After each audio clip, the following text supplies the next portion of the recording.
Bienvenidos a nuestra sexta conferencia anual de seguridad y defensa CACEDE, a quienes presencialmente nos acompañan en el auditorio Andrés Avelino Cáceres y a quienes están a través del streaming virtualmente enlazados en todo el mundo. Tenemos incluso por la diferencia de hora asistentes que están en Europa, en España, en Alemania, en Portugal y en América Latina. Y quedamos listos para comenzar con nuestras conferencias.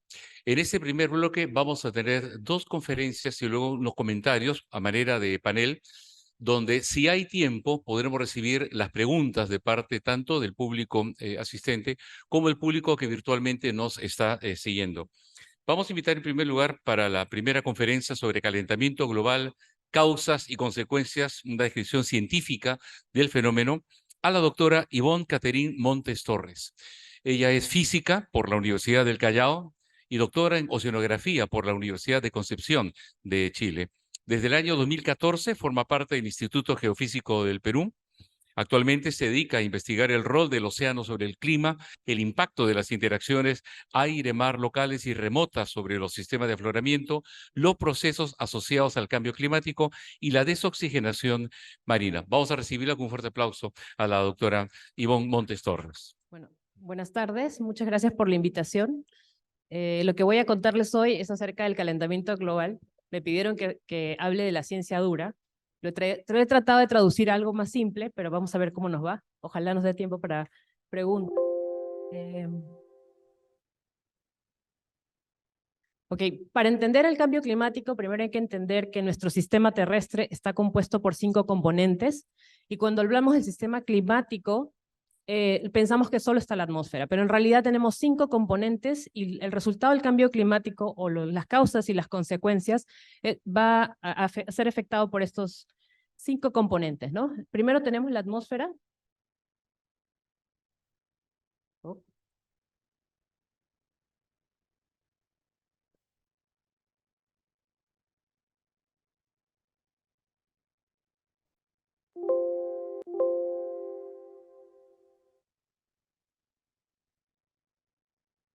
Para abajo. Ok. Ok, bueno, entonces tenemos a la atmósfera, donde la respuesta es bastante rápida, nos afecta inmediatamente, lo podemos sentir. Luego tenemos la criósfera, que básicamente es los cuerpos que tienen hielo, pueden estar en la Tierra, como también en el océano. Esto cumple un balance muy importante en la radiación y en las propiedades del océano profundo. También tenemos la hidrosfera, que básicamente son los cuerpos o reservorios de agua, y ahí tenemos el océano principalmente, que es el 70%, ocupa la superficie en el 70% de la Tierra. Tenemos los ríos, los lagos, y esto cumple una fuente principal, es la fuente principal de humedad, precipitación, además que interviene el intercambio de gases de efecto invernadero, en partículas, y el intercambio de la información con la atmósfera. La biosfera, que básicamente son todas las formas de vida que afectan la composición y propiedades físicas del aire, del agua, interviene, bueno, en la respiración. Y también tenemos a la litosfera, que básicamente es la masa de tierra que afecta los flujos en la atmósfera, en el océano, en la cobertura vegetal, en el ciclo hidrológico. Entonces, todos estos compartimientos en realidad va a ser el resultado de lo que vaya pasando en cada uno de estos compartimientos, va a ser el resultado de lo que sienta nuestro sistema climático. Entonces, ¿quién es el motor de nuestro sistema climático para entender esto, el calentamiento, para entender sobre el cambio climático o el calentamiento global?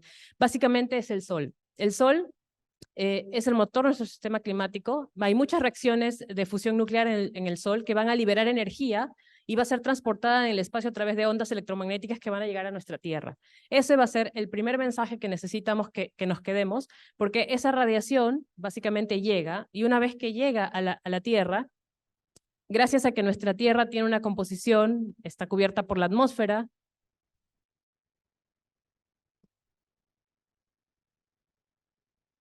Ok, perdón. Gracias a que nuestra Tierra está compuesta por una atmósfera y está todas estas componentes jugando juntos, cuando llega la radiación, esta radiación es transformada cuando llega a la parte superior de la atmósfera, luego cuando llega a la superficie terrestre, luego una serie de transformaciones hacen que esta energía se transforme en las diferentes capas que hay dentro de la atmósfera y en el suelo. Pero ¿qué ocurre con esta energía? lo que hemos visto, a esto se llama el balance de energía en la atmósfera. Lo que hemos visto es que la energía que tiene que llegar al planeta tiene que ser igual a la energía que va a salir del planeta, porque está en balance. Pero lo que vemos es que en realidad hay un porcentaje que equivale a 5 a 6%, no voy a entrar en detalles de los procesos, pero hay un porcentaje de 5% que queda atrapada en la atmósfera, porque nuestra atmósfera no está completamente vacía, sino que tiene nitrógeno, oxígeno en su mayor composición, pero también tiene gases de efecto invernadero que son en muy poca concentración.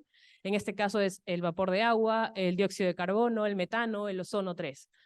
Este porcentaje mínimo que tiene nuestra atmósfera terrestre permite que atrape esa radiación, y esa pequeña radiación que atrapan logra que nosotros alcancemos una temperatura ideal de 15 grados centígrados. Eso se llama un efecto invernadero natural. Con estos gases de efecto invernadero tienen que permanecer en la atmósfera para que se atrape la radiación y se quede. Y en promedio nuestra Tierra tiene 15 grados. Sin este proceso, si nuestra atmósfera no tuviera estos gases, nosotros no podríamos tener esa temperatura y probablemente tendríamos más frío, ¿no?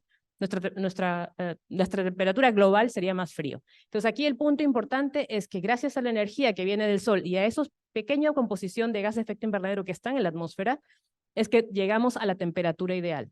Esto puede cambiar de estación a estación porque la radiación puede llegar más, puede llegar menos, puede haber mayor o menor actividad volcánica que también interfiere en los gases de efecto invernadero, pero a lo largo de la historia de la Tierra esto ha sido normal. Entonces, aquí les presento una curva desde hace 800.000 años atrás que representa la curva de CO2. ¿Qué es lo que ha pasado? En la historia de nuestra Tierra, si bien actualmente hacemos dos movimientos de traslación alrededor del Sol y de rotación sobre nuestro propio eje, pero la historia de la Tierra es que este eje elíptico ha cambiado a ser circular. Entonces, hay momentos en que nuestra Tierra ha recibido mayor o menor radiación.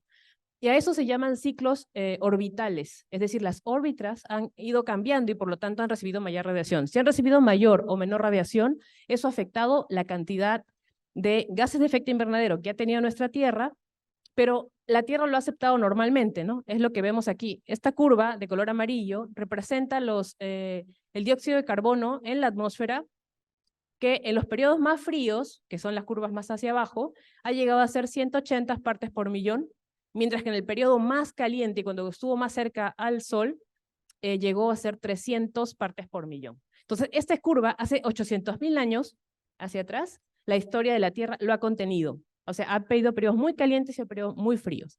¿Cuál es el problema? Desde 1880, desde la etapa preindustrial, en este caso en la curva es de 1950, ese nivel de CO2 que está en la atmósfera se dispara, como ven, actualmente sobrepasa casi el doble de lo que se conocía. Y este es el problema.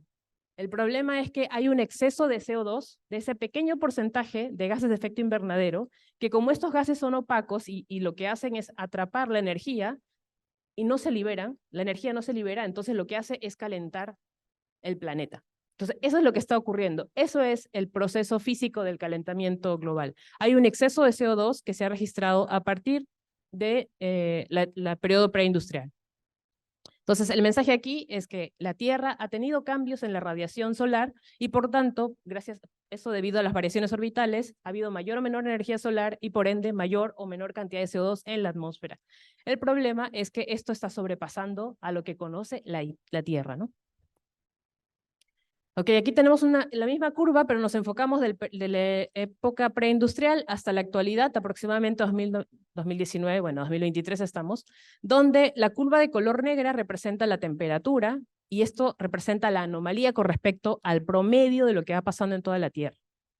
¿Qué es lo que vemos? Que desde 1880 hasta la actualidad, esta curva ha ido incrementando, pero hay subidas y bajadas. Eso representa los veranos y los inviernos, ¿no? En promedio de la Tierra. Esto es normal, las oscilaciones. Esa es la parte de la variabilidad de la Tierra natural.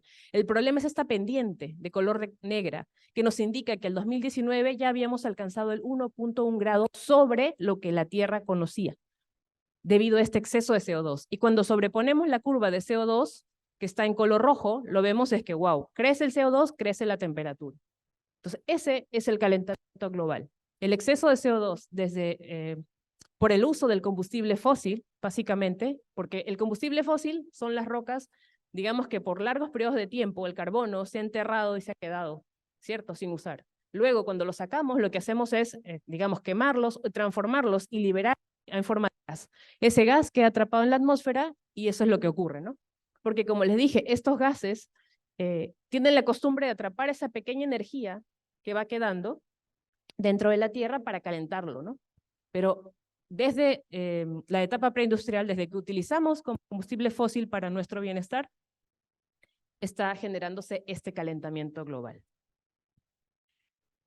¿Cuáles son las causas? Bueno, el último reporte intergubernamental de cambio climático, el AR6, que salió en el 2023, ha hecho una medición de los gases de efecto invernadero que se han utilizado a partir del combustible fósil por la etapa por la industria.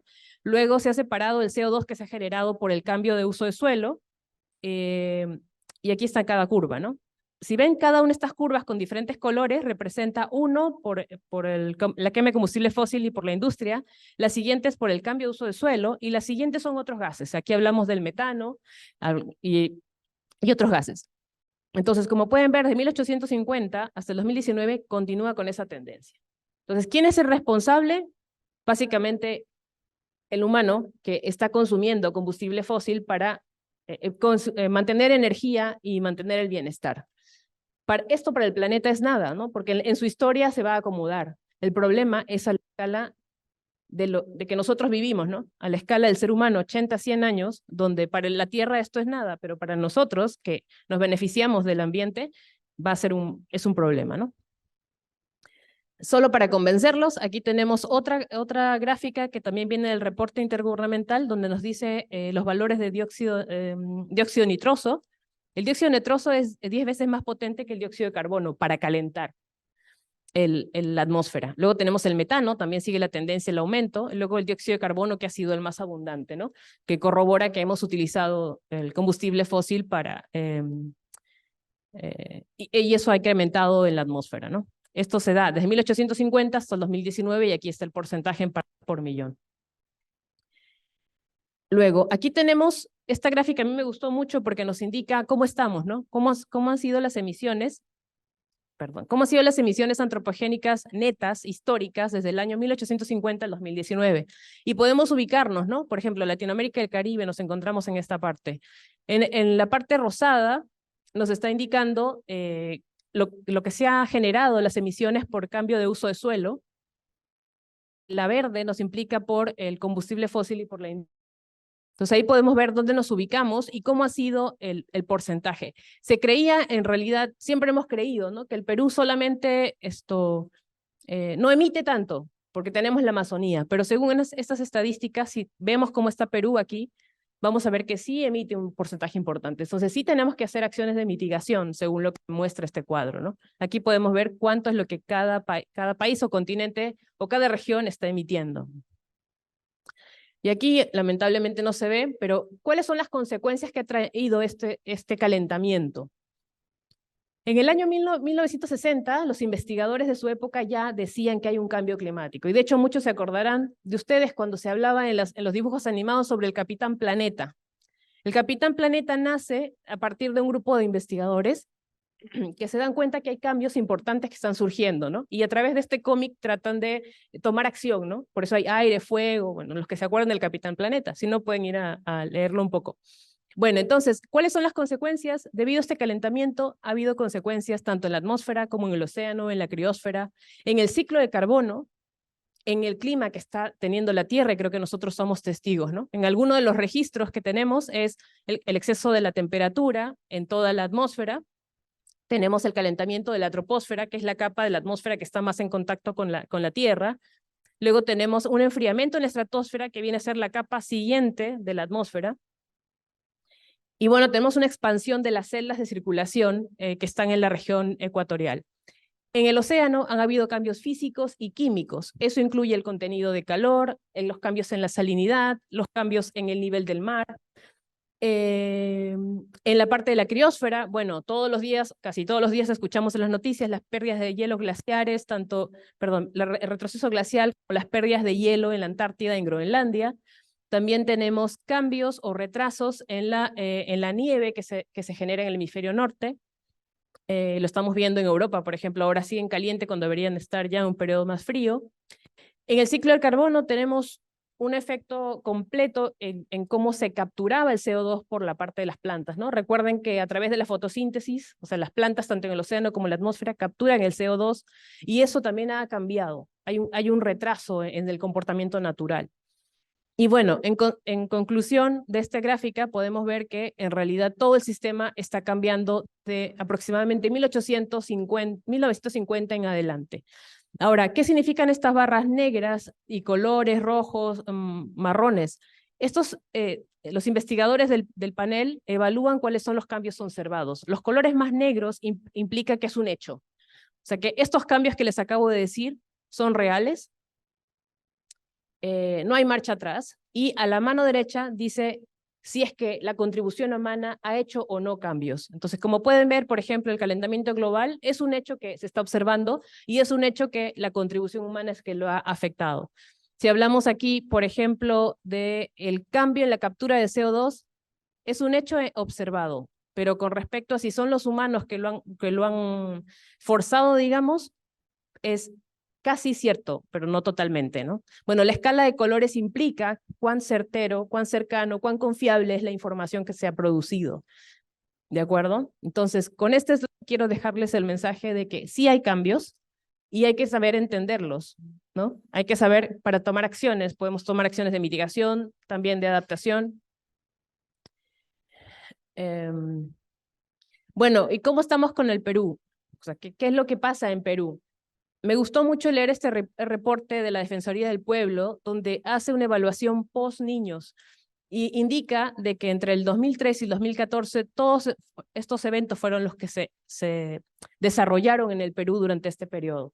Lo evaluaron post-niño, ¿no? Entonces, como nos contará después el siguiente expositor, el niño también es una expresión de que el cambio climático está afectando al, el calentamiento global ha afectado la frecuencia y la intensidad de los eventos, ¿no? Y nuestro país, aquí se puede ver todas las emergencias que se han atendido entre ese periodo de tiempo.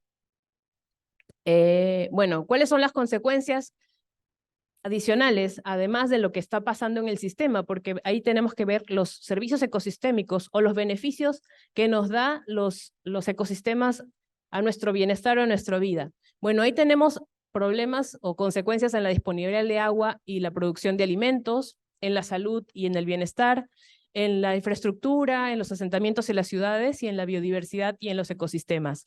El color rojo nos está indicando que son impactos adversos, totalmente.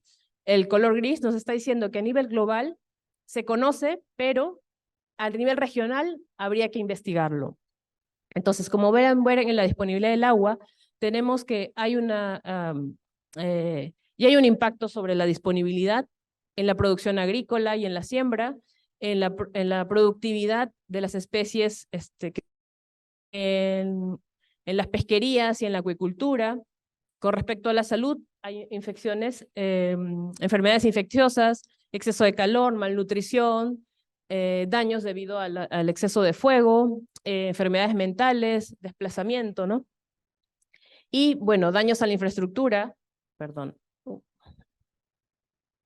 Daños a la infraestructura, ha habido inundaciones en tierra y también en zonas que están cercanas a la costa, y hay un decrecimiento en la economía de los sectores económicos más importantes en diferentes regiones. Esto es a nivel global, habría que hacer un análisis más exhaustivo para el caso del Perú.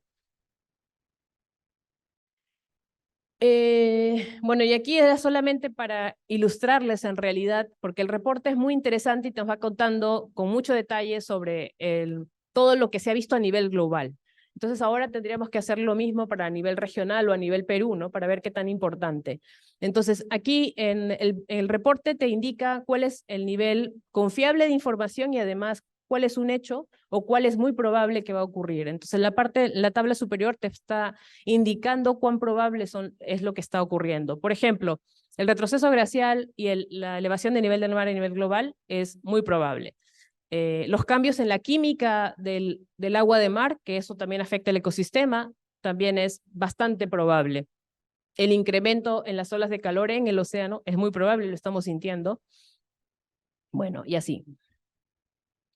Entonces, ¿qué se puede hacer? Voy a repetir, básicamente estrategias de manejo y de prevención. Y entre eso, las estrategias de manejo tenemos básicamente estrategias de mitigación, energías alternativas, y me atrevo a decir que desde los hogares podemos hacer incluso, bueno, compostaje y cosas alternativas, ¿no? Porque a nivel muy local la gente dice no se puede hacer nada, pero en realidad sí podemos hacer cosas, solo hay que tener la voluntad. Y en el tema de adaptación, bueno, las áreas protegidas, tanto en el océano como en tierra, son necesarias porque nuestros ecosistemas necesitan tiempo para adaptarse a los cambios o para saber qué van a hacer. Y si nosotros encima las invadimos, entonces los estresamos más. Aparte del estrés biogeoquímico que está ocurriendo en el planeta, nosotros le ponemos otro esfuerzo encima y no los dejamos adaptarse, ¿no? Y lo otro muy importante es implementar programas de análisis, monitoreo, investigación, ¿no? Porque no podríamos estar hablando ahora qué es el cambio climático, las causas y las consecuencias si no hubiera gente que está haciendo investigación, haciendo monitoreo, viendo cómo se comportan las variables ambientales para saber qué acciones tomar.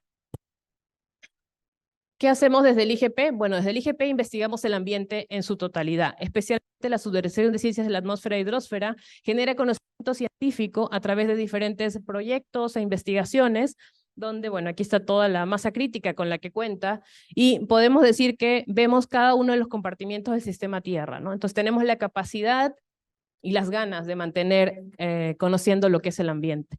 Entonces, actualmente nuestras investigaciones y proyectos están enfocados a poner instrumentos de medición en lugares estratégicos para poder monitorear eventos, pero también llenar el vacío en el conocimiento que se tiene, porque necesitamos conocer el ambiente.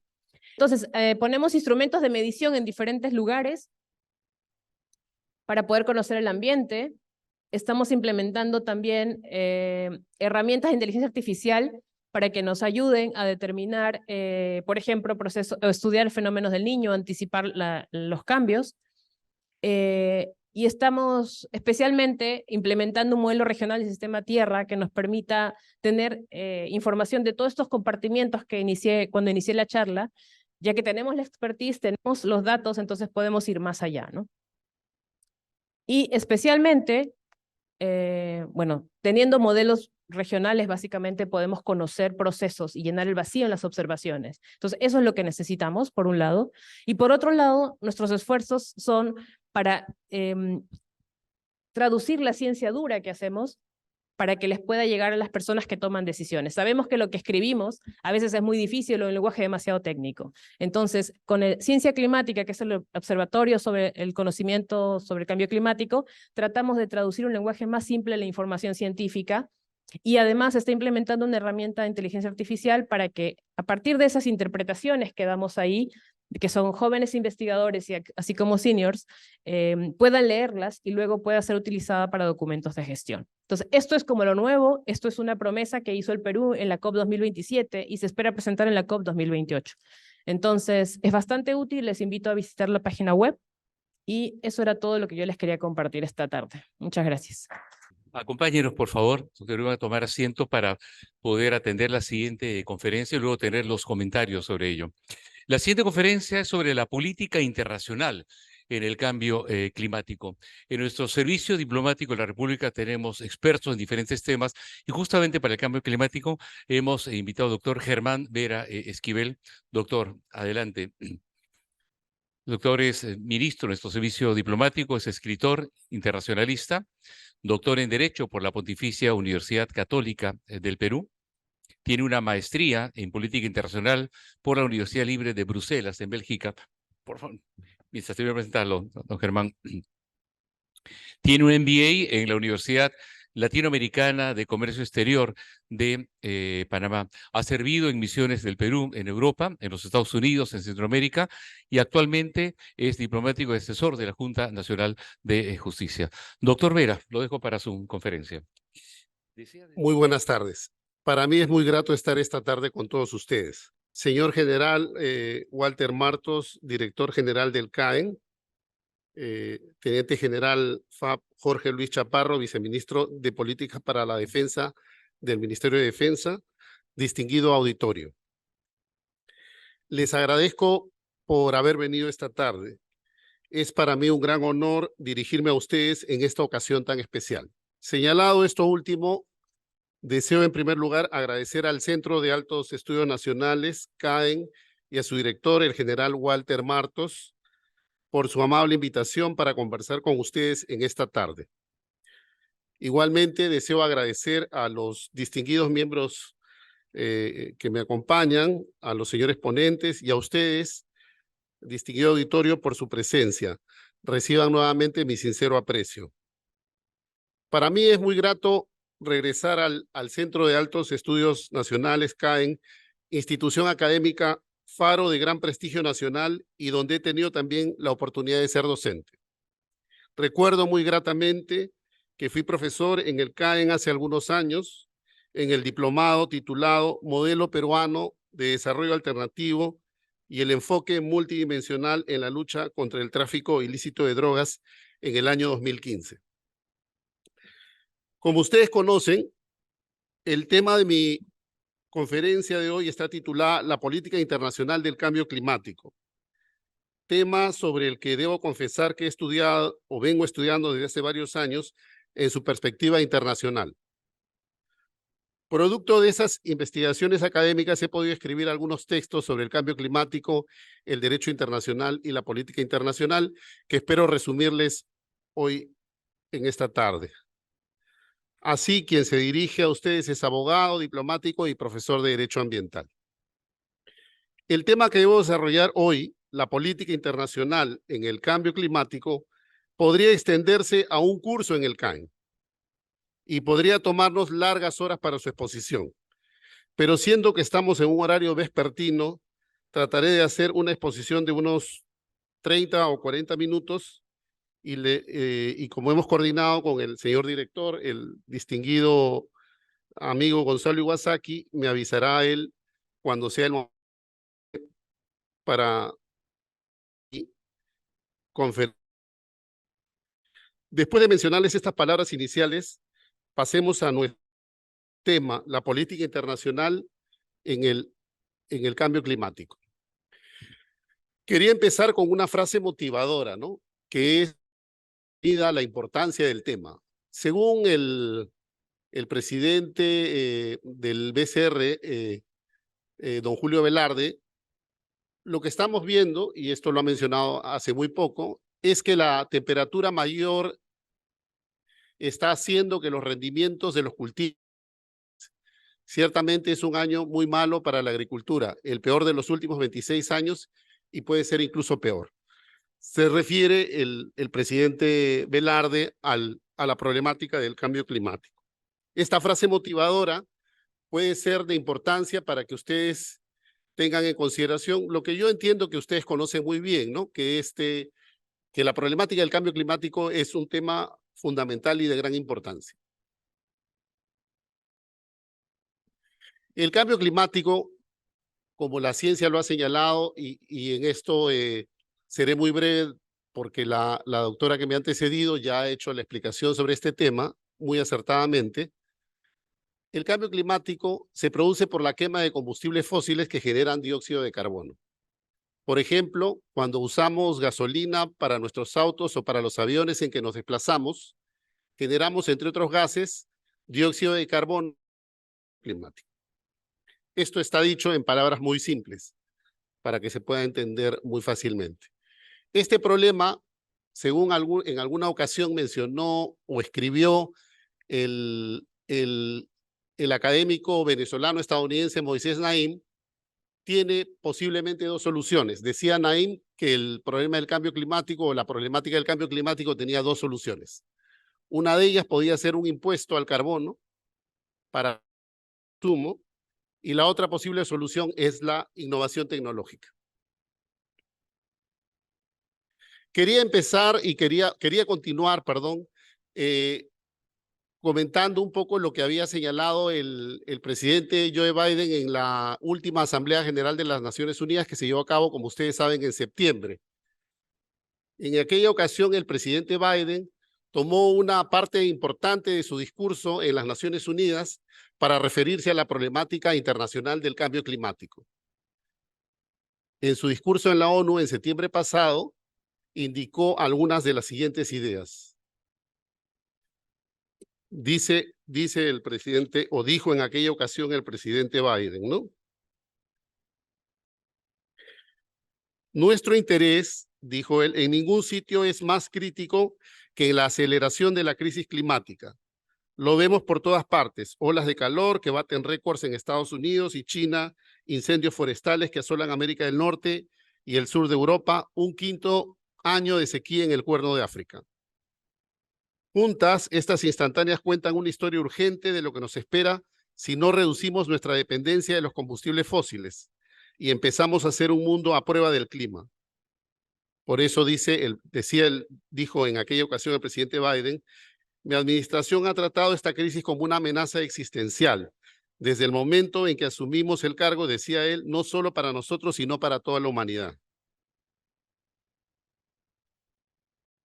Y él decía esto que es muy importante, ¿no? Este año, estamos refiriéndonos a este año, el año 2023, el mundo está en camino de cumplir con el fondo climático y con él la promesa de la financiación climática que está hecho bajo el Acuerdo de París, que vamos a ver más adelante. 100.000 millones de dólares para ser recaudados colectivamente. Pero decía él, necesitamos más inversiones, tanto del sector público como del privado, especialmente en lugares que han contribuido muy poco a las emisiones globales, pero que se enfrentan a algunos de los peores efectos del cambio climático, como las islas del Pacífico. Con estas frases, el presidente Biden estaba señalando de manera importante la relevancia de esta problemática mundial, ¿no? La relevancia de enfrentar la problemática del cambio climático.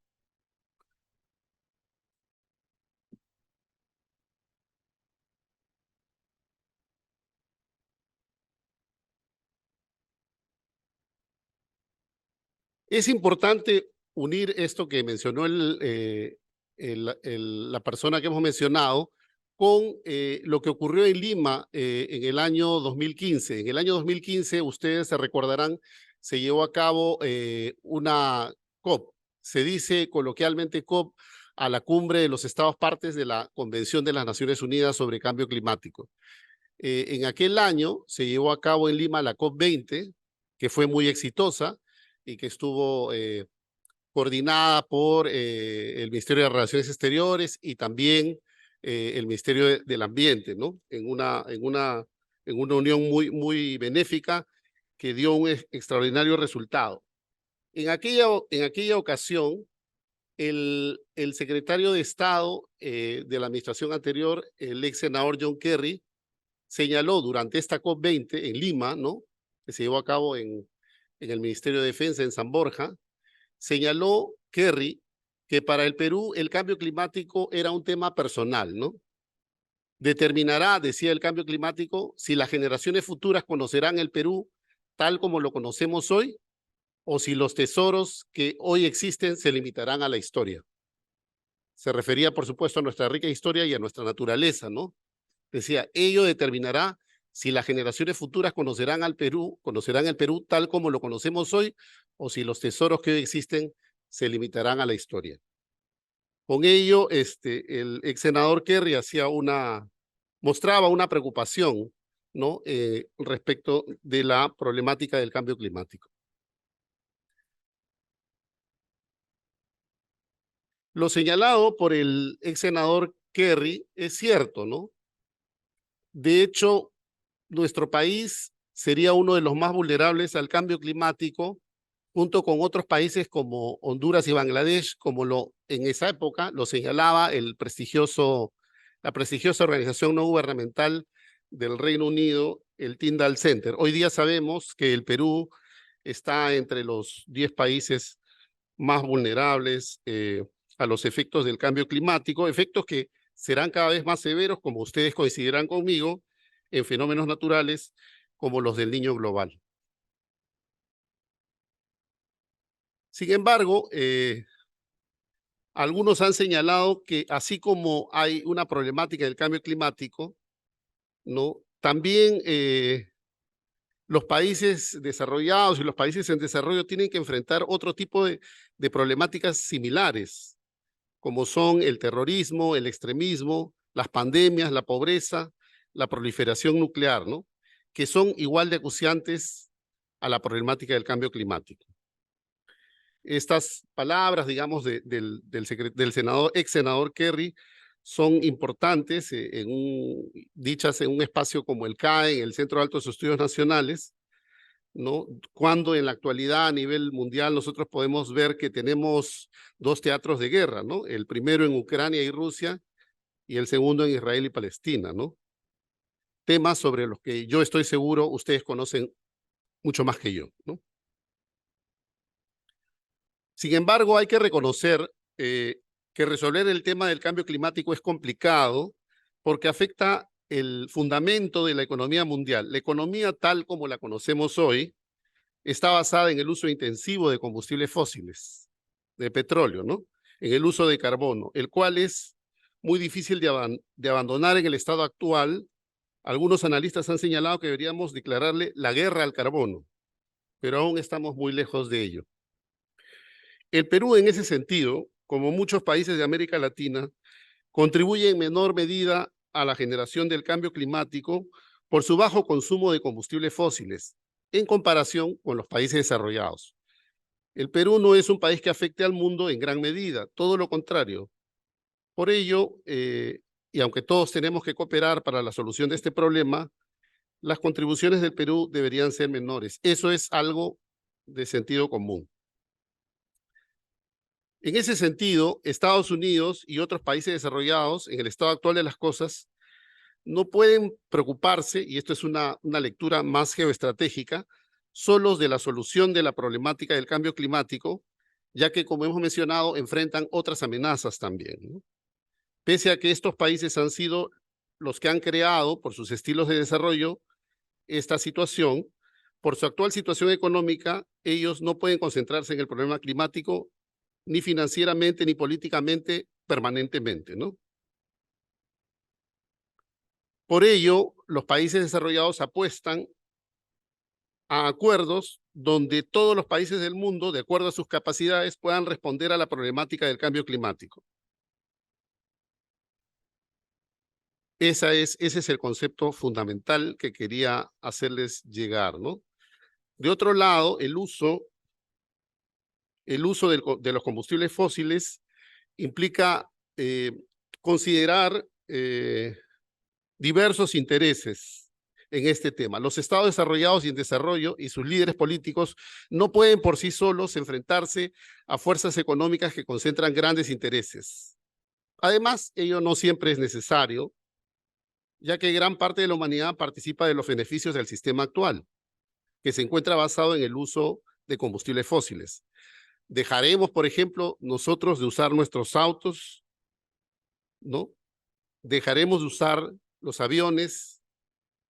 ¿Cerraremos nuestras fábricas? Difícilmente. Ese es un futuro que se ve muy difícil de realizar.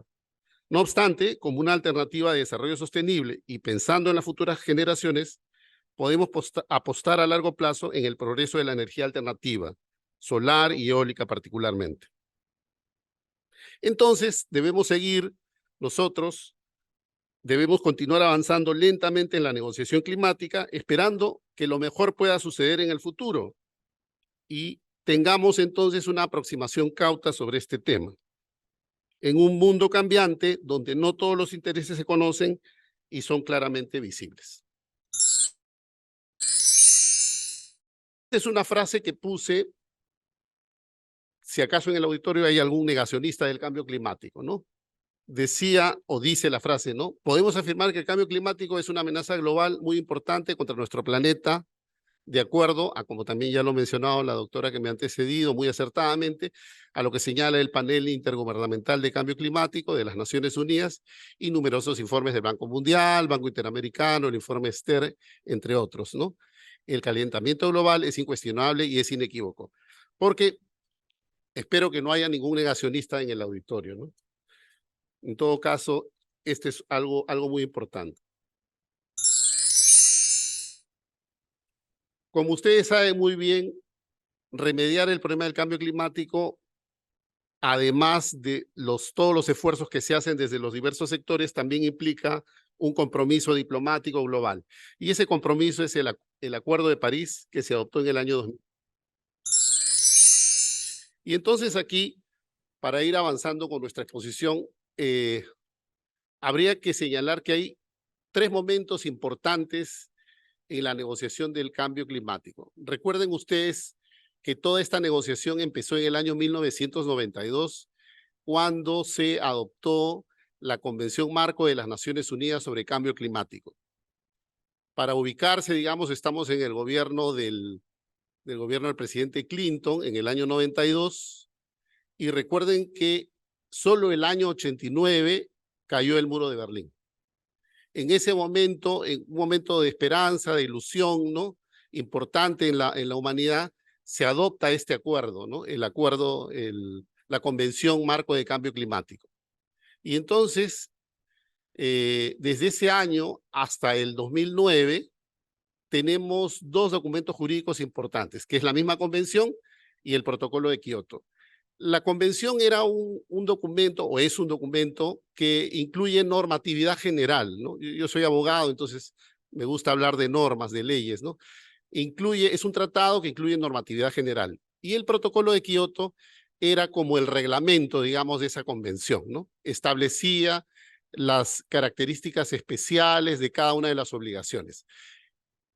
La Convención Marco de Cambio Climático y el protocolo de Kioto dividían a los países entre países que tenían una responsabilidad mayor en la solución del cambio climático, hacía una lista, digamos, y otros países que tenían menor responsabilidad, ¿no? Entre los cuales estaban, por ejemplo, países como el Perú, que contribuían de manera menor en la generación de los gases de efecto invernadero, ¿no? Entonces, ambos documentos, la Convención Marco de Naciones Unidas sobre Cambio Climático y el Protocolo de Kioto, tenían como objetivo proteger a la Tierra del calentamiento global.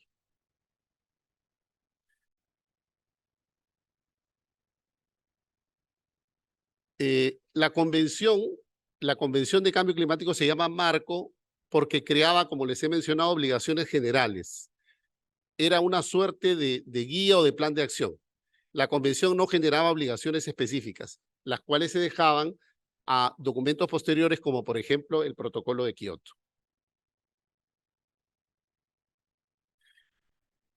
Yo pienso, aunque no tienen que estar de acuerdo todos mis colegas abogados que también enseñan derecho ambiental, que el fundamento de la Convención de Cambio Climático era este principio de las responsabilidades comunes pero diferenciadas, que decía, ¿no?, que dice en la Convención de Cambio Climático que las partes, los estados partes, deberían proteger el sistema climático en beneficio de las generaciones presentes y futuras, sobre la base de la equidad y de conformidad con sus responsabilidades comunes pero diferenciadas y sus respectivas capacidades. En consecuencia, las partes que son países desarrollados deberían tomar la iniciativa en lo que respecta a combatir el cambio climático y a sus efectos adversos. Esa era la base, la estructura de esta negociación que se llevó a cabo en el año 1992. Recuerden que este convenio se adopta en esta cumbre de Río de Janeiro que se llevó a cabo en el Brasil en ese mismo año, ¿no? Y esta era la base por la cual casi todos los estados del mundo aceptaron ser parte de este instrumento internacional. Luego, en el año 97, se adopta el protocolo de Kioto, ¿no? Y ahí se establece, dice, se desarrollan las obligaciones asumidas por los países desarrollados, todos ellos parte de la lista 1 de la convención. Una muestra de ello es el artículo 3 del protocolo de Kioto, que señalaba que los estados partes incluidos en el anexo 1, podemos decir de manera, grosso modo, podemos decir, los países desarrollados deberían reducir para el periodo 2008-2012 sus emisiones de gases de efecto invernadero en 1% de las emisiones que tuvieron en el año 1990. Esa era la base de la arquitectura de la Convención de Naciones Unidas sobre Cambio Climático y el Protocolo de Kioto. Un segundo momento ocurre en el año 2009 en Copenhague, ¿no?, cuando se lleva a cabo la COP15, ¿no? Se reúnen los estados partes de la Convención Marco de Naciones Unidas, pero no se olviden que en el 2008-2009 se produce una gran crisis económica internacional. Y entonces cambia el enfoque de la negociación, ¿no?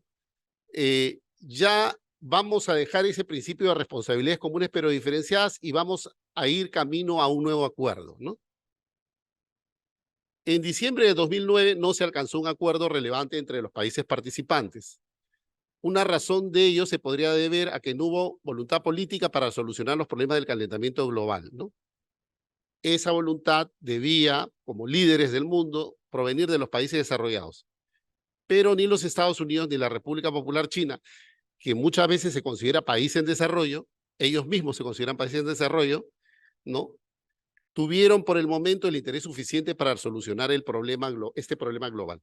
El profesor David Hunter de la American University señala que el modelo de negociación sobre el cambio climático se modificó en Copenhague. Esto es muy importante.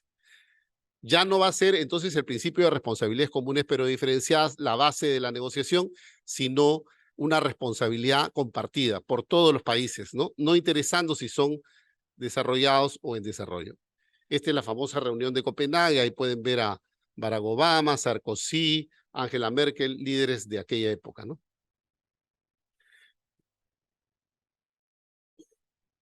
El acuerdo de Copenhague, sin embargo, interesantes. Por ejemplo, reconoce una vez más que el cambio climático es uno de los más grandes desafíos de nuestro tiempo, enfatiza la necesidad de una decidida voluntad política para combatir rápidamente este flagelo, de acuerdo con el principio de responsabilidades comunes pero diferenciadas y las respectivas capacidades de los países.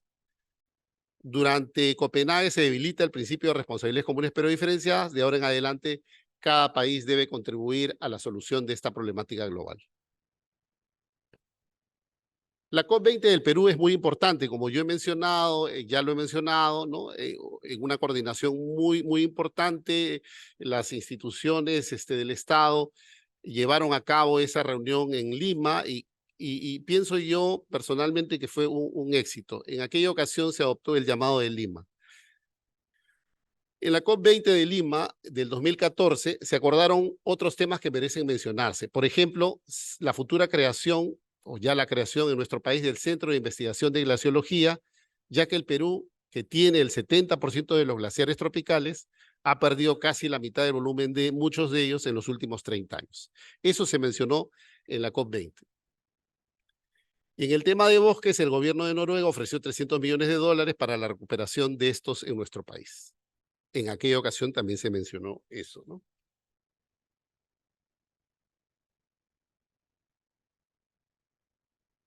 El Acuerdo de París es el tercer momento de esta negociación. Entonces recordaremos, la primera parte de esta negociación es en el año 92 y en el año 97 con la Convención y el Protocolo de Kioto, luego en el año 2008-2009 con el Acuerdo de Copenhague, cambia esta visión, se cambia la mirada y finalmente llega un tercer momento muy importante que es el del Acuerdo de París del 2015 para adelante, adoptado en el 2015 y en la Cumbre de París y la adopción del Acuerdo de París. El Acuerdo de París es muy interesante porque de algún modo era el último año del gobierno del presidente Obama y asimismo era el último año en que Ban Ki-moon, líder surcoreano, era secretario general de las Naciones Unidas y también era el último año del gobierno de François Hollande en Francia. Ellos tres y otras personas más, entre mecenas también a nivel mundial, ¿no? Y líderes de otros países, trataron de crear o de organizar un acuerdo o un mecanismo que pudiera ser como una guía para el trabajo de los próximos años en el tema del cambio climático, ¿no? Mostrando con ello su apoyo y la importancia del acuerdo más avanzado sobre el cambio climático en la actualidad. Constituye opinión generalizada que son tres los elementos fundamentales del Acuerdo de París. En primer lugar, deja en claro que los líderes y países del mundo han enviado un mensaje a los mercados poniendo de relieve la necesaria transición mundial hacia una economía baja en carbono. Ese era el mensaje del año 2015, ¿no? Ir hacia una economía verde, hacia una economía baja en carbono. Aceptar a través de soluciones de mercado que este problema podía resolverse. En segundo lugar, el Acuerdo de París requiere a los estados realizar un inventario cada 5 años de sus avances en la reducción de los gases de efecto invernadero y el cumplimiento de sus promesas que, para este efecto, son hechas en sus contribuciones determinadas a nivel nacional, NDS por sus siglas en inglés. Finalmente, y esta es la clave del asunto, la clave del Acuerdo de París, ofrece ayuda financiera a los países de desarrollo para el cumplimiento de las metas del acuerdo. Este compromiso que menciona el presidente Biden cuando da el discurso, ¿no? Un compromiso muy, muy importante.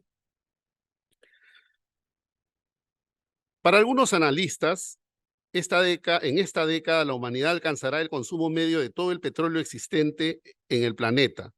Eso, en términos económicos, significa que el ciclo del petróleo terminará en algún momento y que la humanidad deberá buscar su reemplazo en energías alternativas. Sin embargo, las inversiones en petróleo y carbón continúan en el mundo porque no parece muy cercano el día en que los combustibles fósiles sean dejados de ser usados como principal fuente de energía.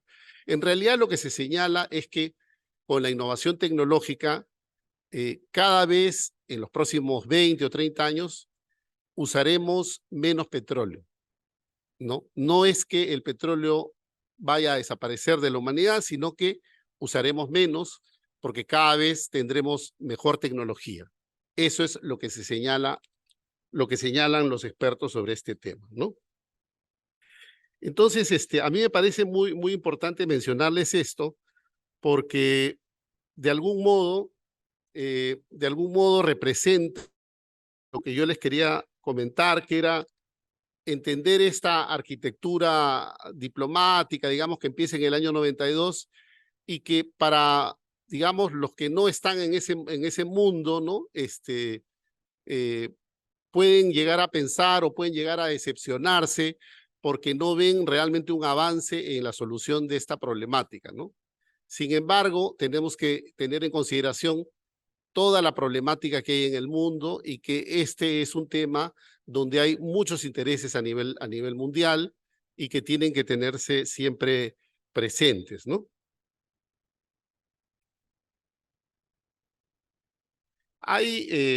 Quería mencionar así, en passant, como dicen en francés, de pasada, ¿no?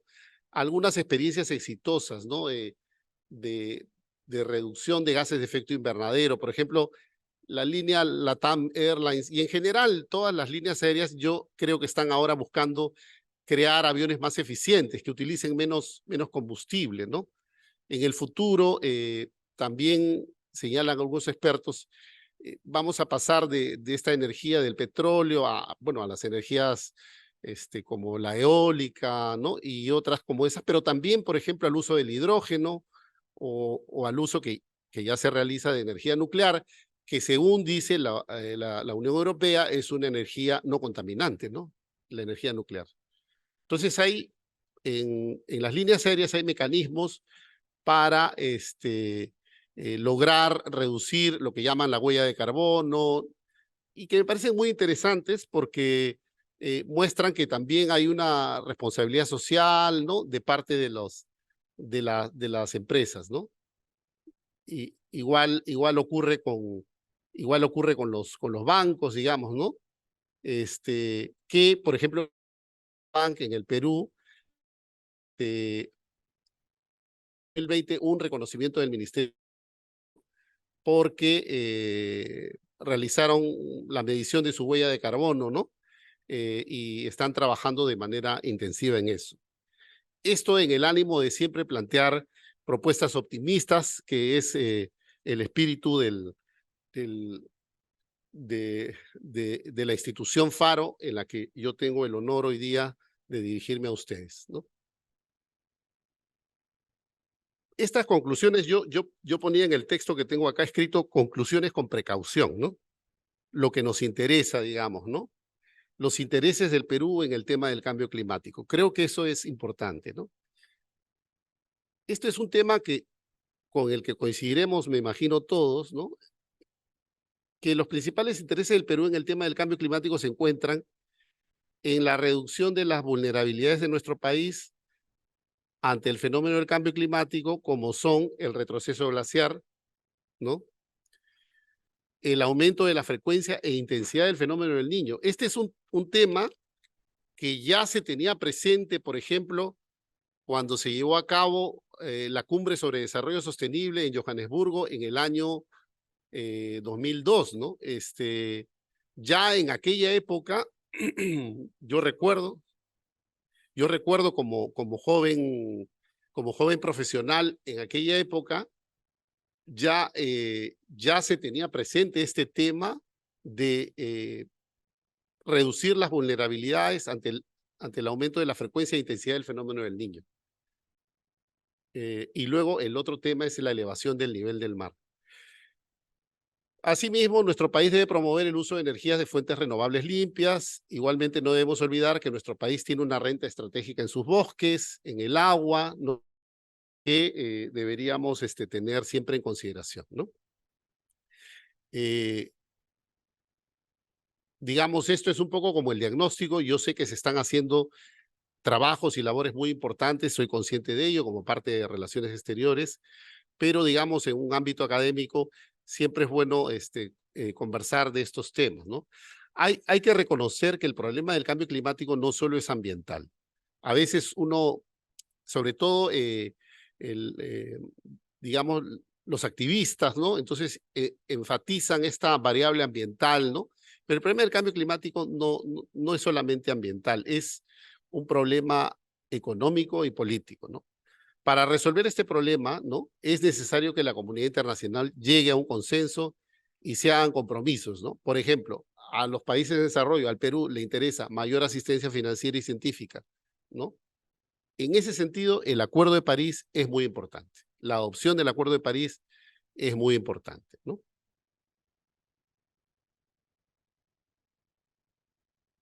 Debe quedarnos claro que el problema del cambio climático es fundamentalmente financiero y se reduce a definir cuánto cuesta, ¿no?, la solución del problema y qué estados, mecenas internacionales o empresas multinacionales están dispuestas a contribuir con esa suma considerable de dinero para la solución de este problema global, ¿no?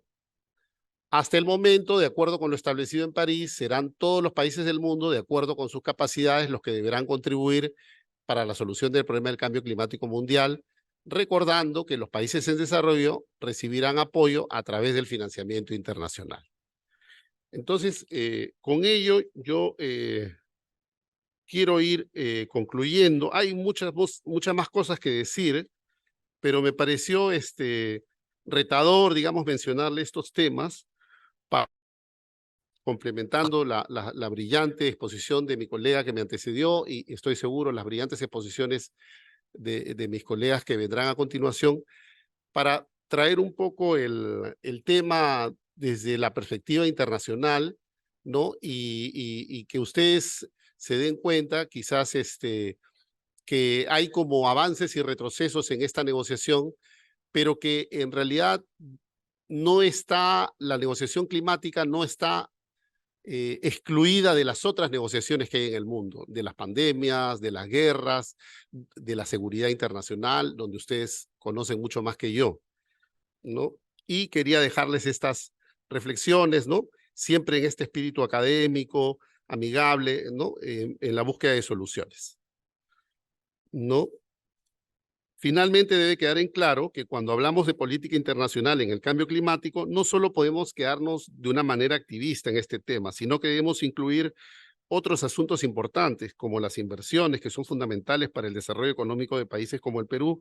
Y, por supuesto, es necesario también considerar el estudio realista de los temas de la energía y de la minería, muy importantes para nuestro país, ¿no? El Perú participa permanentemente todos los años, la primera semana de marzo, en el PIDAC, que es esta feria de inversiones mineras que hay en el Canadá, muy importante, ¿no? Y este año sé que hubo una presencia muy importante de autoridades muy relevantes del gobierno y de empresarios, con las cuales nosotros estamos plenamente de acuerdo, ¿no?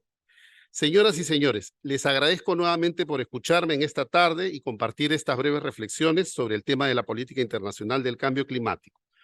Con estas palabras y opiniones, quisiera reiterarles mi agradecimiento por su presencia esta tarde, igualmente extenderle mi reconocimiento al CAEN por su amable invitación y a los distinguidos ponentes que me han antecedido y que vendrán a continuación, a quienes espero escuchar con mucha atención. Dios lo bendiga a todos ustedes. Muchísimas gracias. Muchas asiento, doctor Vera, muchísimas gracias. Bien, ambas conferencias magistrales van a ser ahora comentadas con propiedad por la magíster Silvia Cristina Rodríguez Valladares, a quien quiero invitar que nos acompañe. Ella es directora de Adaptación al Cambio Climático y de Certificación en el Ministerio del Ambiente. Es licenciada en Economía por la Pontificia Universidad Católica del Perú, con maestría en Economía Ambiental por la Universidad de York del Reino Unido. Cuenta también con una maestría en Medio Ambiente y Desarrollo Sostenible por el Instituto de Estudios Sociales de la Universidad Erasmo de Rotterdam de los Países Bajos. Nos va a tener una mirada también de su perspectiva profesional. Siéntase libre si quiere también comentarlo con nuestros dos conferencistas, y si hay tiempo tendremos también preguntas del público presente y también virtual. Bueno, muchísimas gracias, muy buenas tardes a todos y todos los que nos acompañan esta tarde. En primer lugar, listo, muchas gracias. Agradecer la invitación al Centro de Altos Estudios Nacionales y felicitar sexta conferencia anual de seguridad y defensa.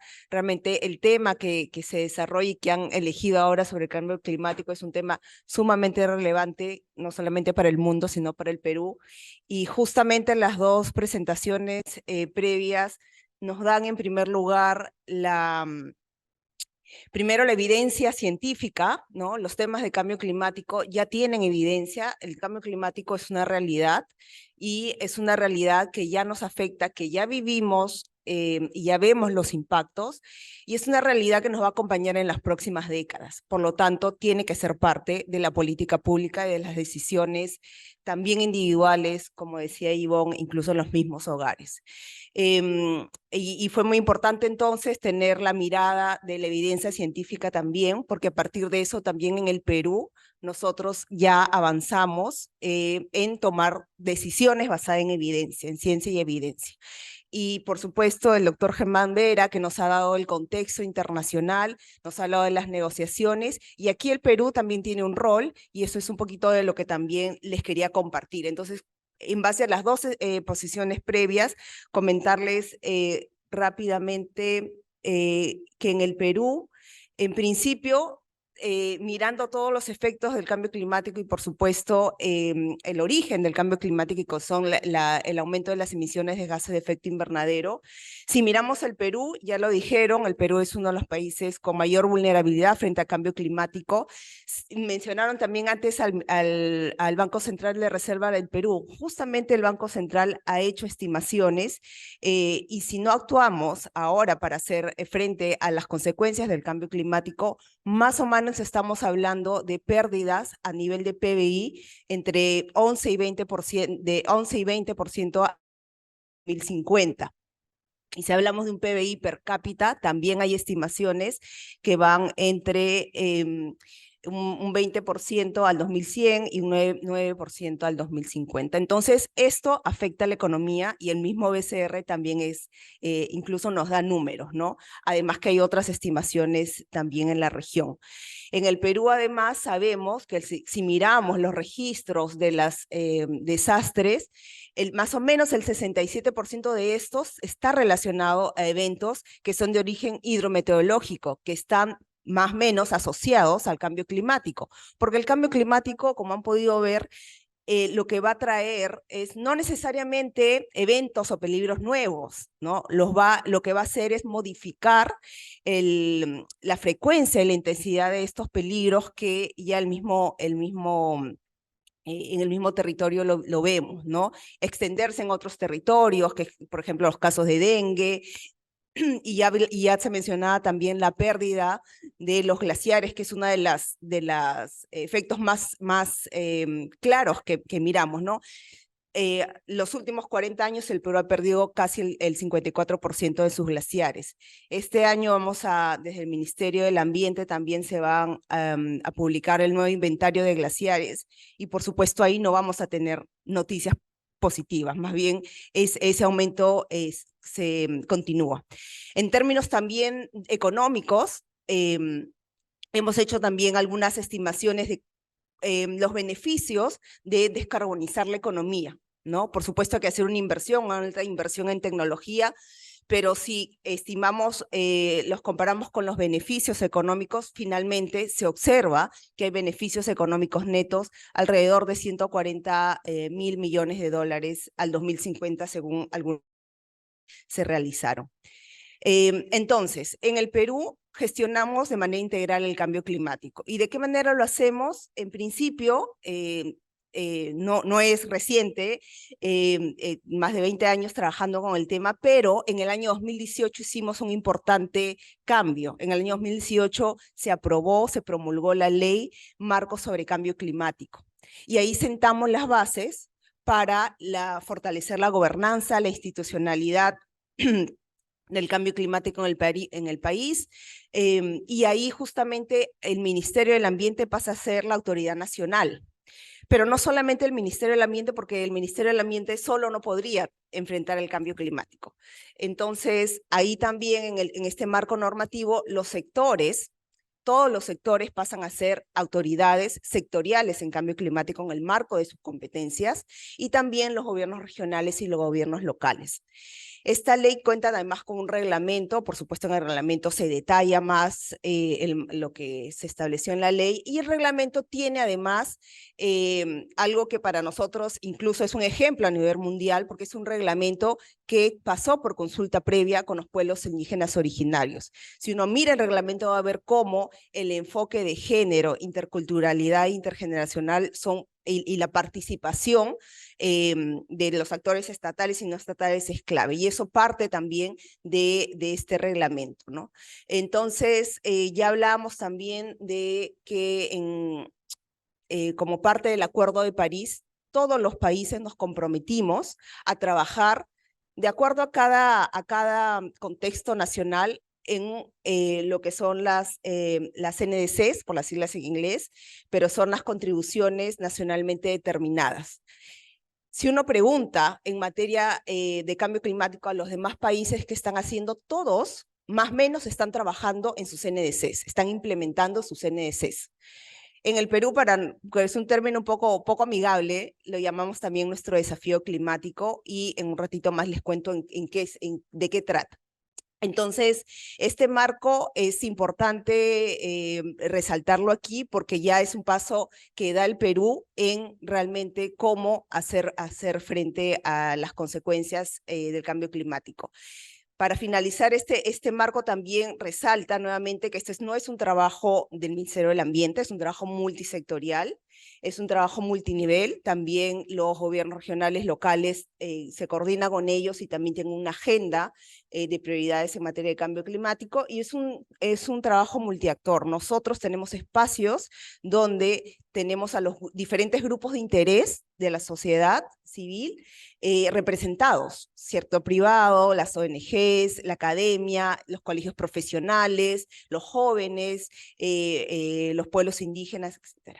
Entonces, parte de esta es nuevamente la Ley Marco sobre Cambio Climático que ya les comentaba, y esta institucionalidad solamente para reforzar el hecho de que fortalecimos la institucionalidad con las autoridades, pero además tenemos 3 espacios que son importantes. De hecho, la primera, que es la Comisión de Alto Nivel de Cambio Climático, es una comisión que está conformada por todos los ministros de Estado, presidida por la presidencia del Consejo de Ministros, donde además también participa el CEPLAN, el presidente ejecutivo de ese plan, los representantes de los gobiernos regionales y también de los gobiernos municipales. Este año, desde este año fue que se agregó a la comisión 5 ministerios, entre los que está también el Ministerio de Defensa, que no estaba hasta el año pasado. Entonces, ahorita es una comisión con todos los sectores. Y en esta comisión se toman las decisiones finales que se elevan en materia de cambio climático, y las que van también, que son mandatos del Acuerdo de París, también antes de elevarlo a la convención, pasan también por esta comisión de alto nivel. También tenemos una Comisión Nacional sobre el Cambio Climático que tiene más de 20 años funcionando, que con este marco legal que les comentaba, se fortaleció para tener representación paritaria entre el sector público y el sector, los actores no estatales. Y aquí nos encargamos de hacer el seguimiento de las políticas públicas y respecto a la parte internacional, también a través de esta comisión es que el Ministerio del Ambiente presenta la posición nacional que llevamos a las negociaciones que justamente el doctor Vera les comentaba. La comisión nos da comentarios también y a partir de ahí salimos, digamos, con una posición Perú a las negociaciones. Y también tenemos en el país la plataforma de pueblos indígenas para enfrentar el cambio climático, que a nivel internacional es la única plataforma creada con norma y que tiene la representación de todas las organizaciones de los pueblos indígenas originarios. En este caso son de las 7 organizaciones nacionales. Este es un recorrido que de alguna manera, como empieza justamente en la última lámina, una de las últimas láminas del doctor Vera, que menciona, empezamos ya con el Acuerdo de París, ¿no? Que el Perú también ratifica, y a partir de ahí, no voy a entrar en detalle, pero hemos tenido la ley, el reglamento, tenemos una estrategia nacional de cambio climático que a este año, que ya empezamos la actualización y esperamos este año poder aprobarla, es la meta que tenemos, el encargo que tenemos para aprobar la estrategia nacional de cambio climático, que va a incluir, que tiene rango de política nacional y que va a incluir servicios que diferentes sectores también van a implementar. En el Perú tenemos las NDCs, nuestro desafío climático también desde el año 2018, actualizadas en el año 2020, y también contamos desde el año 2021 con un Plan Nacional de Adaptación. ¿Qué son las NDCs en el Perú? Como yo decía, cada país tiene NDCs, todos los países, hasta los más chiquititos tienen NDCs, ya porque es a lo que consensuamos, llegamos en el Acuerdo de París en el 2015. Entonces, en el Perú tenemos NDC para tanto adaptación como mitigación. Ahí están los links para acceder a los catálogos, porque tenemos resumido. Son a la fecha 84 medidas de adaptación que por supuesto buscan reducir la vulnerabilidad y los riesgos frente al cambio climático y que estas 84 involucran las áreas de pesca, acuicultura, de agua, de bosques, agricultura, salud, y estamos trabajando en MINCETUR y el MTC las medidas de adaptación. Y en términos de mitigación tenemos una meta concreta de reducir al 2030 nuestras emisiones. Y para eso a la fecha tenemos 65 medidas de mitigación y trabajando también con los sectores para que este número de medidas sea cada vez más ambiciosa por la urgencia del tema. Entonces, bueno, ahí les vamos a dejar el link para que puedan acceder y conocer en detalle qué es lo que están priorizando los sectores en materia de cambio climático, ¿no? Y cómo van también los avances. Aquí les comentaba también que ya tenemos el Plan Nacional de Adaptación desde junio del año, que refuerza todo lo anterior, que nos da una mirada al 2030 y al 2050, de dónde están las prioridades, y justamente este Plan Nacional de Adaptación empieza, si uno lo revisa, empieza, por supuesto, entendiendo cuáles son los riesgos que el Perú va a enfrentar frente al cambio climático, con un diagnóstico. Y para hacer este tipo de diagnósticos es necesario, por supuesto, entender cuáles son los peligros, cuáles son los niveles de exposición, de vulnerabilidad, los riesgos, y sobre todo, no solamente con la información actual o pasada, sino también con la información futura. Entonces, trabajamos de la mano con nuestro CENAMI para poder tener, para el caso del plan, tuvimos los escenarios 2030-2050 actualizados, y con eso también tener no solamente mapas de riesgo actual, sino también riesgo futuro, considerando justamente los escenarios de cambio climático. En el Perú, lamentablemente la información no es completa, no es completamente disponible, entonces siempre hay limitaciones con la información en este plan. Al momento nos centramos en 4 peligros que eran inundaciones, deslizamientos, el retroceso de los glaciares y la sequía. Entonces, si uno ve, ahí puede encontrar los niveles de riesgo alto, medio, bajo para estos peligros y para los sectores que previamente les mencionaba que se priorizan en el Perú para la adaptación. 5, perfecto. Y con el marco que nos dio el doctor Vera también, ya sabemos, ¿no?, cómo está el nivel, a nivel internacional las negociaciones. El Perú forma parte de la Convención Marco de las Naciones Unidas sobre Cambio Climático, y es en este marco, por supuesto, que también suscribimos París. Aquí resaltar también ya la COP, que es la conferencia que se realiza cada año. Este año tenemos la COP número 28, que se va a realizar en Dubái.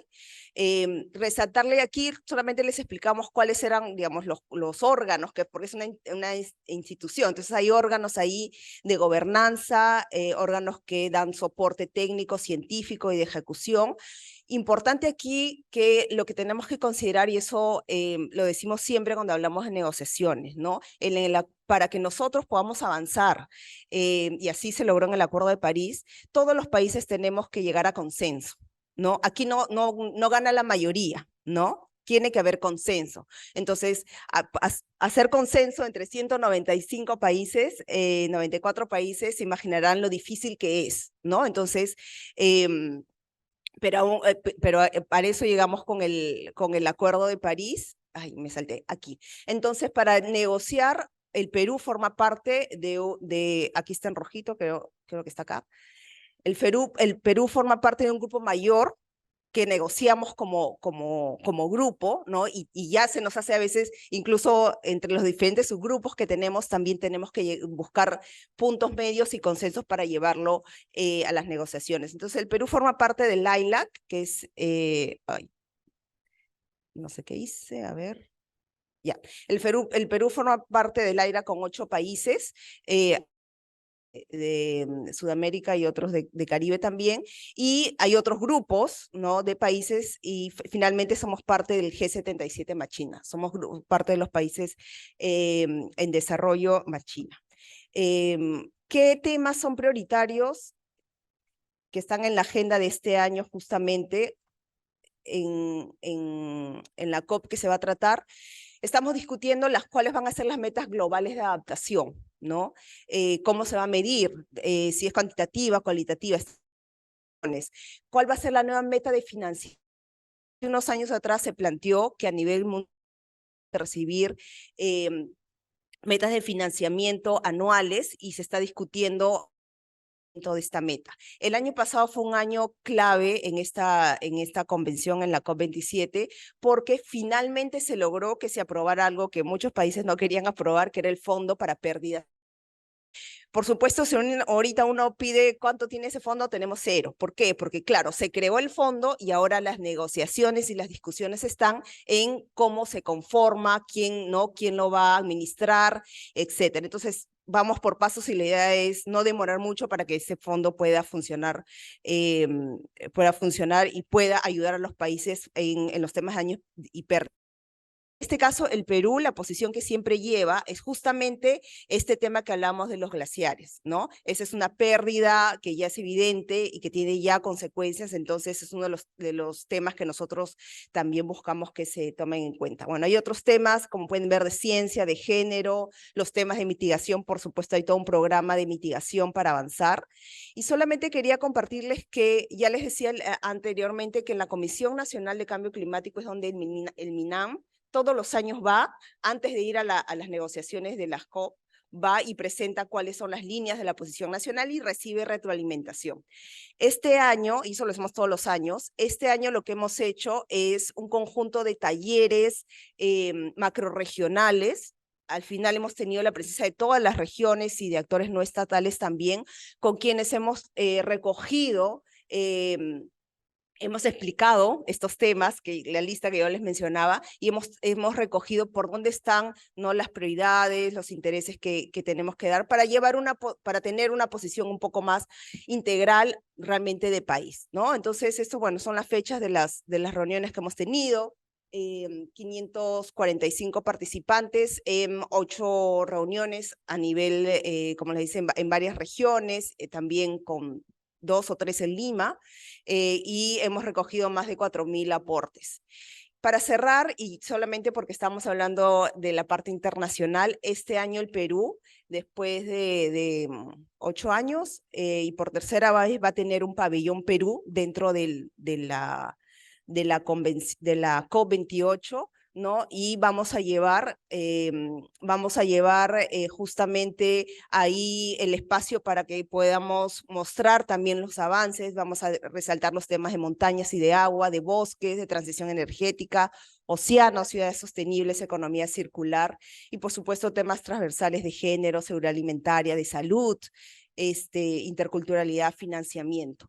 Este es un esfuerzo que se ha hecho, hemos recibido apoyo también de Emiratos Árabes para poder tener el espacio sin los costos tan altos que normalmente se dan. Hemos terminado estamos 18, el 15 terminamos una convocatoria abierta para que nos presentaran opciones de qué eventos se quieren llevar, ¿no? Porque tenemos 2 semanas para poder discutir, tener reuniones, y entonces hemos abierto la agenda para que se postulen eventos paralelos, y en ese momento estamos terminando justamente de armar lo que va a ser nuestra participación en esta COP con un pabellón, además, por supuesto, del grupo negociador que va todos los años y que tiene un trabajo importante en este encuentro. Bueno, muchas gracias. Igualmente agradecer a nuestro público que nos ve a través de la transmisión por streaming virtual. Tenemos 550 participantes que se han enlazado con nosotros. Esta conferencia va a versar sobre el niño global y sus implicancias en la seguridad nacional. Estará a cargo del señor magíster Miguel Yamasaki Koizumi, quien es jefe del CENEPRED, nuestro Centro Nacional de Estimación, Prevención y Reducción del Riesgo de Desastres. El magíster Yamasaki además es coronel del Ejército del Perú, del Arma de Comunicaciones, ingeniero en medios radioeléctricos, máster especializado en dirección de operaciones de Centrum Católica y Escuela de Alta Dirección y Administración de EADA, España, diplomado en Logística y Supply Chain Management, graduado en el programa avanzado en Gerencia de Tecnología de Información y Comunicaciones y del diplomado de Gestión del Riesgo de Desastres de la Escuela de Negocios Utrivion. También del curso Emergency Rescue of Earthquake Disaster de la Universidad de Ciencia y Tecnología de Nanjing, China, y del curso de Riesgos Naturales de la Dirección de Protección Civil de España. El coronel y magíster Yamasaki es especialista en la gestión del riesgo de desastres, cuenta con una sólida experiencia en la implementación y conducción de centros de operaciones de emergencia para la gestión del riesgo de desastres. Ha sido coordinador del Centro de Operaciones de Emergencia Nacional y director nacional de preparación del INDECI. Adelante, mi coronel, buenas noches. Muy buenas noches, distinguidos invitados que el día de hoy están presentes en esta seminario, en este conversatorio. Siempre es grato volver a nuestra casa de estudios. Después de algún tiempo regreso al CAEN y he visto a algunos compañeros que en algún momento pasamos por estas aulas. El tema muy coyuntural, el niño global y sus implicancias en la seguridad nacional. Voy a dar inicio, de acuerdo a este sumario, primero algunos conceptos sobre fenómeno del niño. Me esforzaré en este aspecto, ya que he visto entre la audiencia la presencia del doctor Ken Takahashi, connotado científico y estudioso de fenómeno del niño, del cual yo particularmente he aprendido mucho durante estos años que vengo trabajando en la gestión de riesgos de desastres. Luego hablaremos de la afectación del fenómeno del niño en los eventos pasados.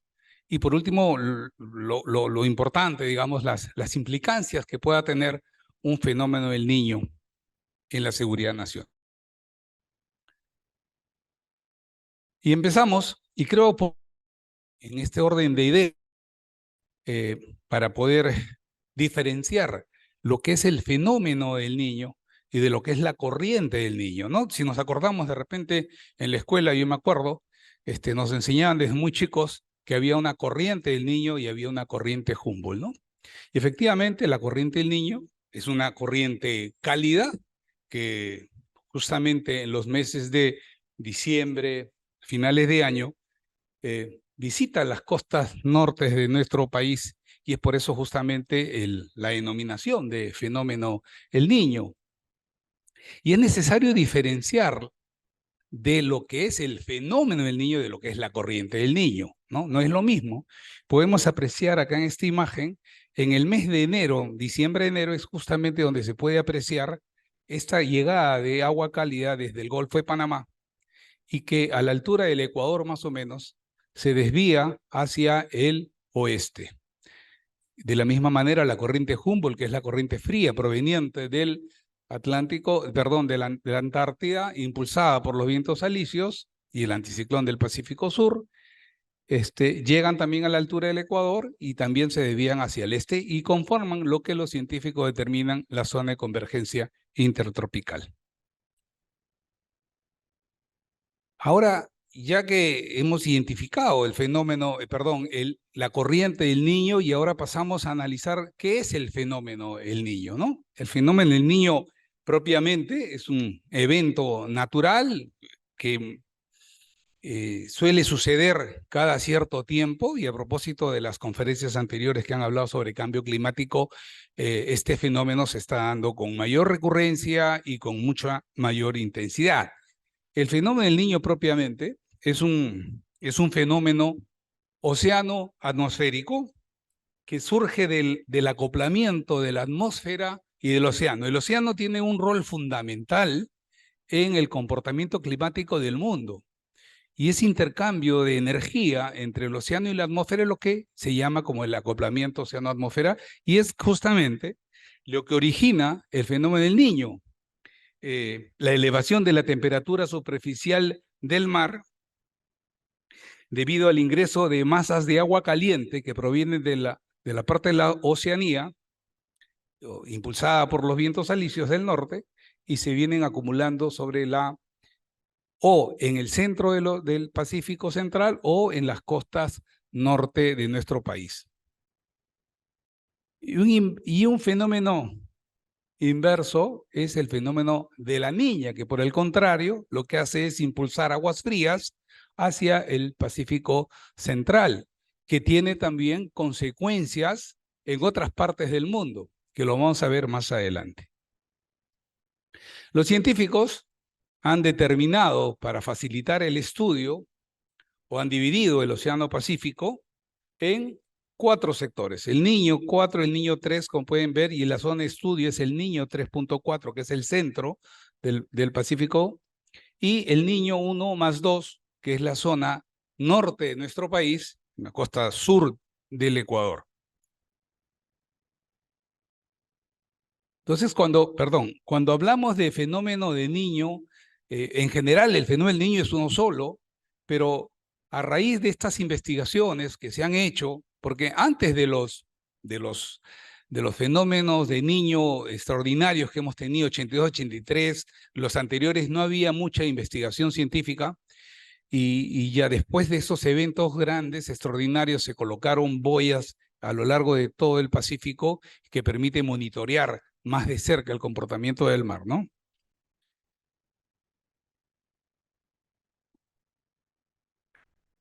Y acá hay otra diapositiva que me gustaría también compartir con ustedes, porque hay una serie de términos que utilizan y a veces confunden a la población. Hablan del niño global, hablan del niño costero, hablan del niño canónico, hablan del niño Modoki, e inclusive hablan de un niño Godzilla, hablaban hace algún tiempo por ahí. El niño canónico, y como lo dice la diapositiva, es un evento o una anomalía, un patrón de anomalías, cuando expresa que el calentamiento del mar se inicia en las costas norte de nuestro país y de ahí se extiende hacia el oeste, llegando en su máximo nivel en los meses de verano, que es lo que más o menos se está presentando en esta oportunidad. Y hay otro fenómeno que le llaman el niño Modoki, que es otro patrón de anomalías que no necesariamente se acopla en el Pacífico Oriental. Como pueden ver, hay calentamiento en el Pacífico Central, más no en la región Niño 1+2, que es la zona que nos interesa a nosotros porque tiene afectación directa sobre nuestros países. Y esto es algo que pasó en el año 2015, que se conformó toda una comisión de estudio. Me acuerdo mucho, el doctor Ken Takahashi en ese tiempo dirigía todos estos estudios, y efectivamente ese año 2016 no llegó el Niño propiamente. Llegó un periodo de lluvias, pero no fue lo que se esperaba. El año siguiente, 2017, el Pacífico Central se enfrió, pero a nosotros nos agarró lo que llamamos o lo reconocemos como el niño costero, ¿no? Porque únicamente se dio en la parte norte de nuestro país como tal. Y esta diapositiva lo que trato de explicar son las teleconexiones, que son alteraciones climáticas que suceden en regiones distantes unas de otras, ¿no? Por ejemplo, en el caso de la Niña, en estos lugares donde está el celeste es húmedo y cálido en esta zona. Sin embargo, hay otras zonas que son secas, ¿no? En otras zonas hay secas y cálidas en el continente, para que vean el efecto del Niño global. Y de la misma manera, la Niña tiene estas teleconexiones. En nuestra costa está seca, no hay lluvia, como por ejemplo el año pasado. 3 años casi de sufrir justamente los embates de la Niña. Teníamos el mar muy frío. En el Pacífico Central está todo seco, no hay lluvias, pero en otros lugares es muy húmedo y es muy lluvioso. Estas son las teleconexiones. Ahora vamos a hablar cómo han afectado eventos pasados de niños, ¿no? Como conocemos, nos referimos más al niño 82-83, que tuvo mayor afectación en el norte de nuestro país, muy centrados en los departamentos de Tumbes, Piura, Lambayeque, La Libertad. Luego tenemos el evento del niño 97-98, que también fue un niño extraordinario, pero de un poco menor de intensidad. Y luego el último referido fue el 2017, hasta que este año nos dio otro más, ¿no? El Niño Costero 2023, y que se asoció con el fenómeno Yaku. ¿Qué es lo que pasa o cuáles son los efectos que causa los fenómenos o el fenómeno del Niño? Primeramente, como bien lo saben, las inundaciones. Las inundaciones. Y esto se da básicamente en la costa, ¿no? En la costa peruana, ya sea los departamentos costeros, Tumbes, Piura, Lambayeque, o como en el caso del Niño Costero 2017, que afectó inclusive hasta Tacna.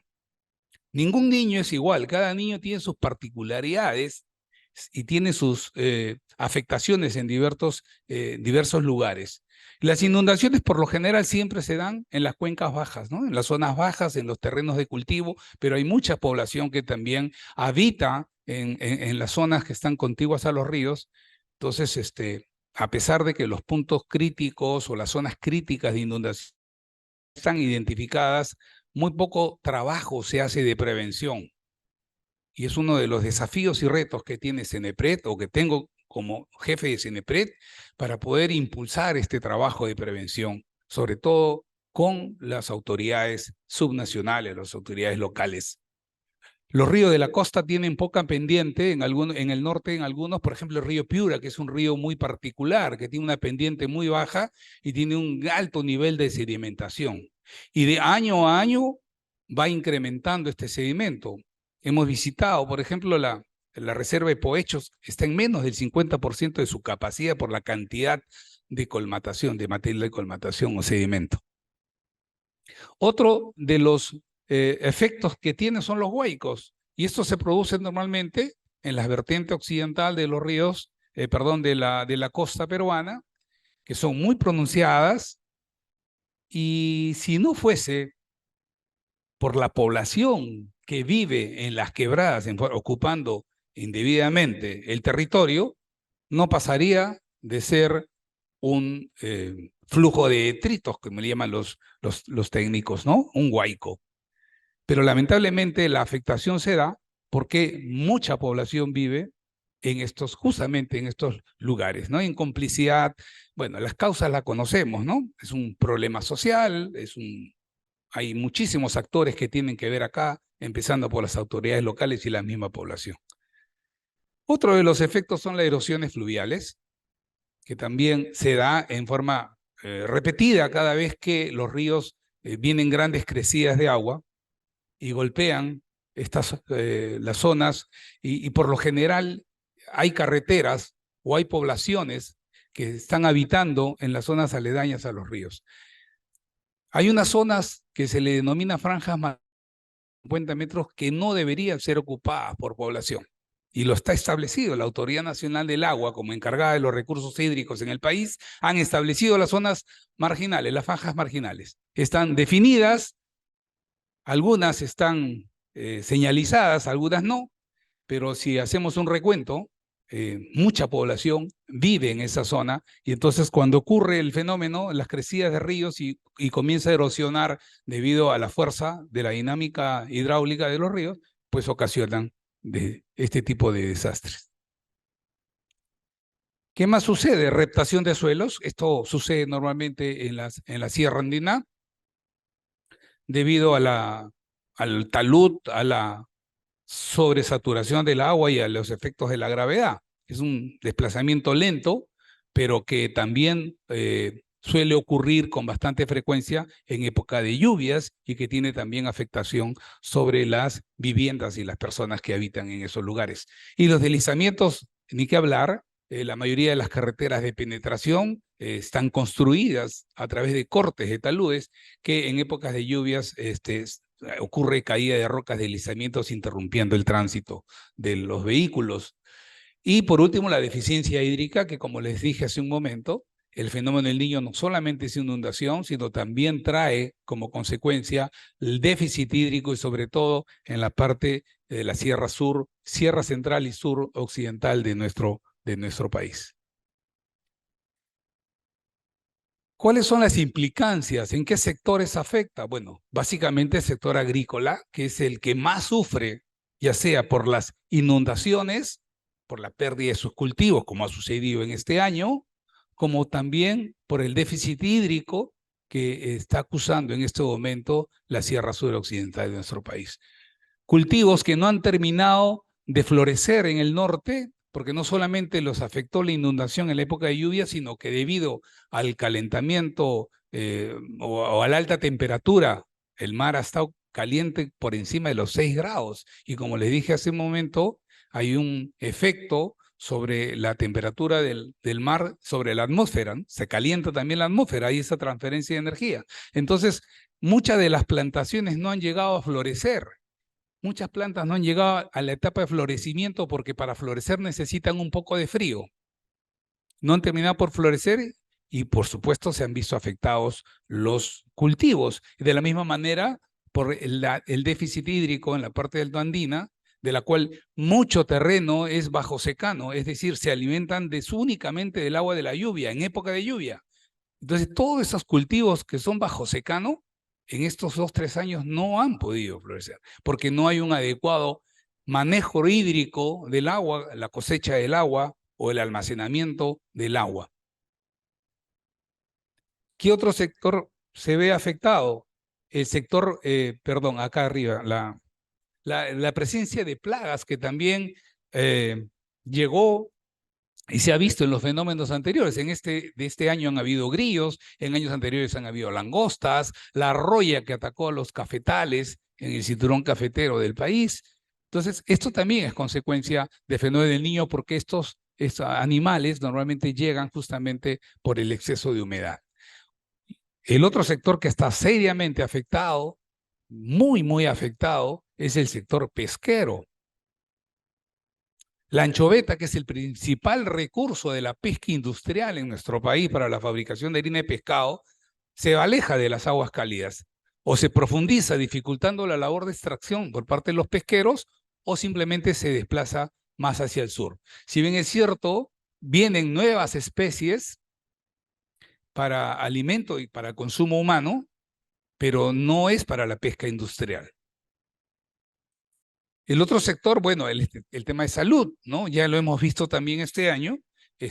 Hubo un tema de infectación por los zancudos que trajeron el dengue, ¿no? Hubieron casos críticos en los policlínicos del norte. En años anteriores también hubo otro vector que era la chikungunya, perdón, otra enfermedad que era la chikungunya, cuyo vector justamente son los zancudos que habitan las larvas en las aguas empozadas, ¿no?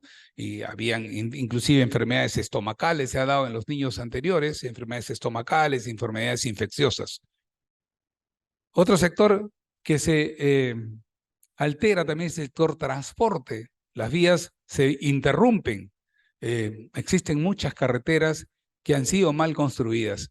Han sido mal construidas en el sentido de que no han tenido ese criterio prospectivo que estamos buscando nosotros implementar en Cenepred. Y creo que a partir del próximo año que vamos a tener presencia a nivel nacional, porque no la tenemos, y vamos a participar en cada uno de los gobiernos regionales con un criterio técnico para que los proyectos de inversión pública, los proyectos de desarrollo urbano, los planes de desarrollo concertado, los gobiernos regionales tengan una visión prospectiva y tengan la revisión de los técnicos de Cenepred, que tengamos una opinión vinculante antes de que se puedan realizar estos trabajos y evitar este tipo de cosas, ¿no? Hay una carretera que, por ejemplo, interrumpe el desfogue de la Laguna de la Niña, que lo acabamos de ver hace poco, hemos estado con el gobernador regional, y van a tener que derrumbar la carretera para que la Laguna de la Niña, porque si no se acumula, se empoza, se embalsa y el agua llega hasta el mismo Piura.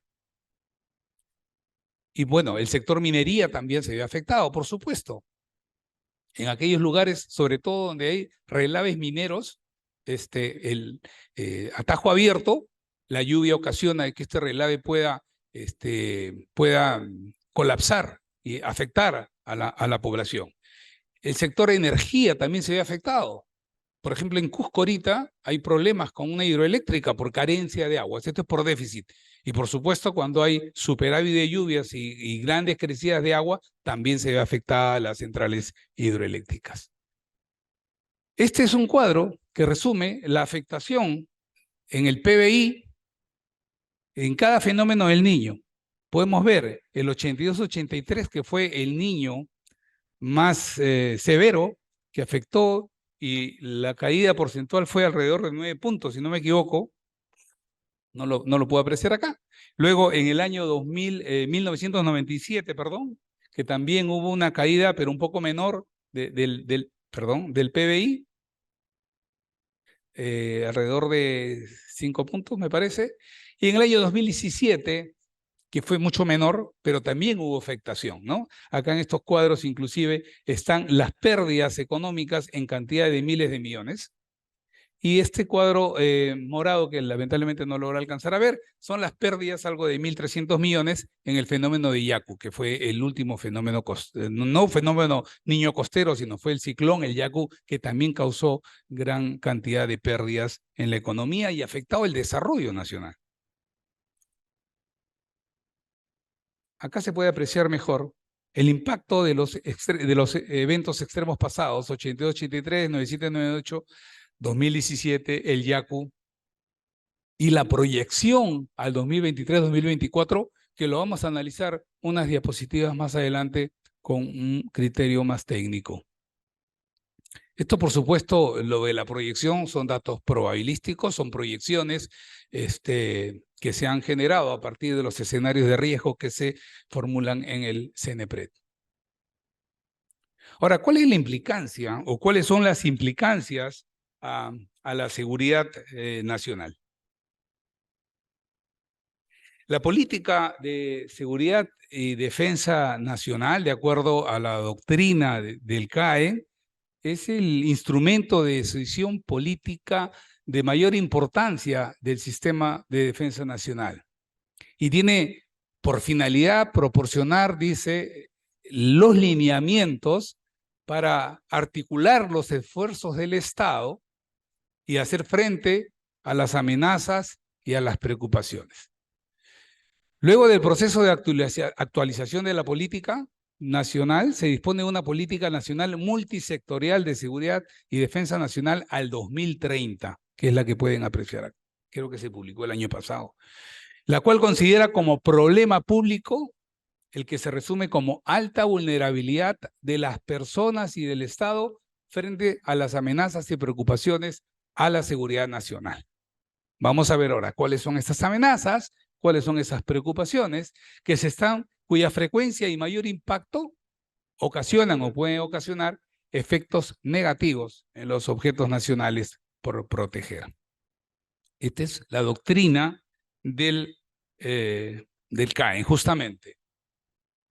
Y hace un momento mis antecesores, que lo han explicado muy bien, la doctora Montes y la doctora Rodríguez, el cambio climático se proyecta como una amenaza, y eso creo que todos lo sabemos, no es una nueva amenaza, tiene un efecto que puede afectar la paz y la seguridad de los estados en muchos países, la carencia de agua, la carencia de alimentos, las sequías prolongadas, etcétera, son aspectos que deben ser analizados. Estoy seguro que vienen siendo estudiados acá en el Centro de Altos Estudios Nacionales. ¿Cuáles son las amenazas a la seguridad nacional? Bueno, este es un listado que lo he tomado justamente de la política nacional, pero me quiero centrar obviamente en el motivo de la conferencia, que es la deficiencia, el deterioro del medio ambiente. Había cuenta de que incide directamente en la contaminación, y destrucción de los ecosistemas, de modo tal que ya no se pueden, pues, regenerar los recursos y satisfacer las necesidades de la población. E incluso este deterioro del medio ambiente crea nuevos riesgos. Cuando hemos visto los peligros, hay peligros ocasionados por fenómenos naturales, pero hay otros peligros antrópicos generados por el hombre, ¿no? Entonces también se genera el riesgo con el deterioro del medio ambiente. Los incendios forestales, por ejemplo. ¿Y qué son las preocupaciones? Las preocupaciones ya son las actividades o situaciones potencialmente desfavorables, dice la doctrina del CAEN, que obstaculizan el desarrollo y podrían contribuir a la generación, al mayor impacto de las amenazas que afectan a la seguridad nacional. Y de todas ellas también voy a referirme básicamente a los desastres naturales y de origen humano. Y lo he puesto en rojo porque el término de desastres naturales creo que es conveniente de que lo aclaremos en un par de diapositivas. Esta es la ecuación del riesgo, que es común a muchos riesgos y que para el caso de la gestión de riesgos de desastres también lo utilizamos. Es el peligro, que es la probabilidad de ocurrencia de un fenómeno, ¿cierto? En este caso he graficado ahí unos ríos que están crecidos. Y el otro factor de esta ecuación lineal es la vulnerabilidad, que son las características y las circunstancias de una comunidad o estructura socioeconómica de sufrir algún daño por algún tipo de peligro. El resultado de esta ecuación resulta el riesgo de que la probabilidad de que la población y su medio de vida sufran daños a consecuencia de ese peligro. Y en esta ecuación lineal, si yo quiero reducir el riesgo, lo único que me queda es reducir la vulnerabilidad. No puedo reducir el peligro, ¿no es cierto? Porque el peligro es una constante. Y es justamente donde debemos trabajar, en la reducción de la vulnerabilidad. Parte del esfuerzo que se realiza tanto INDECI como CENEPRED dentro del Sistema Nacional de Gestión de Riesgo. ¿Y qué pasa cuando llega el factor desencadenante? Pues ocurre el desastre, ¿no? En este caso, ¿cuál sería el factor desencadenante? Las lluvias intensas ocasionadas por el fenómeno del Niño, que, como les dije hace un momento, en forma está repitiéndose de manera más acelerada, tanto en intensidad como en frecuencia. Entonces, cuando llega este factor desencadenante, ocurre el desastre, que es una situación o proceso social desencadenado del resultado de la ocurrencia del peligro. Entonces, en virtud de esta lámina, resulta que los desastres no son naturales. Los desastres, nosotros como sociedad, la hemos ido construyendo en forma paulatina a través del tiempo. Y no es bueno que utilicemos el término de desastres naturales porque puede crear en el colectivo humano puede crear la idea de que el desastre es natural. Y el desastre no es natural, porque si no hubiesen casas ubicadas en quebradas, no hubiesen afectaciones por huaico, por ejemplo.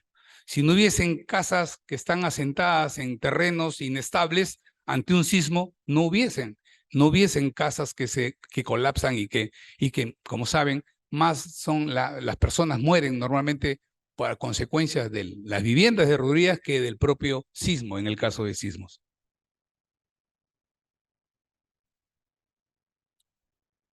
Este es el escenario de riesgo que se ha trabajado para este año, 2024, para este niño. Cifras bastante contundentes. Para el riesgo muy alto, 1.000.000, casi 200.000 personas ante movimientos en masa, que son huaicos, deslizamientos, reptación, y ante inundaciones 800.000, 826.000, que hacen un total de 2 millones de personas que están en riesgo muy alto de ser afectados.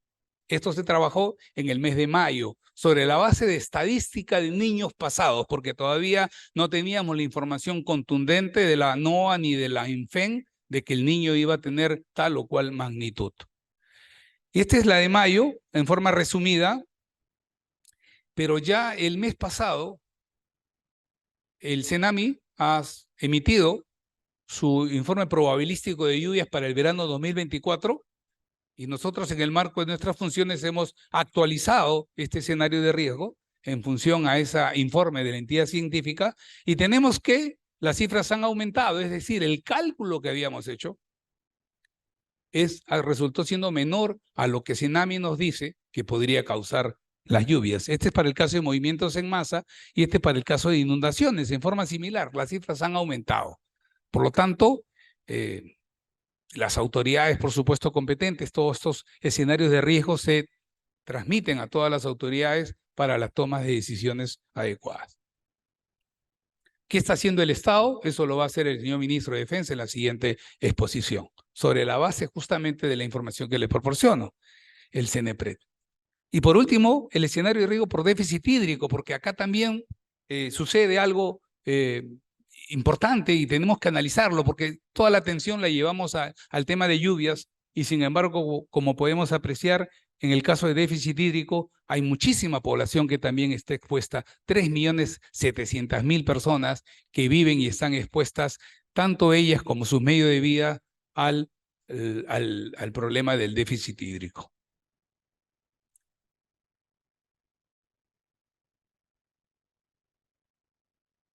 Bueno, acá habían unos recortes periodísticos que seguramente ustedes lo han ido siguiendo y que hablan sobre el tema del déficit hídrico en el sur de nuestro país.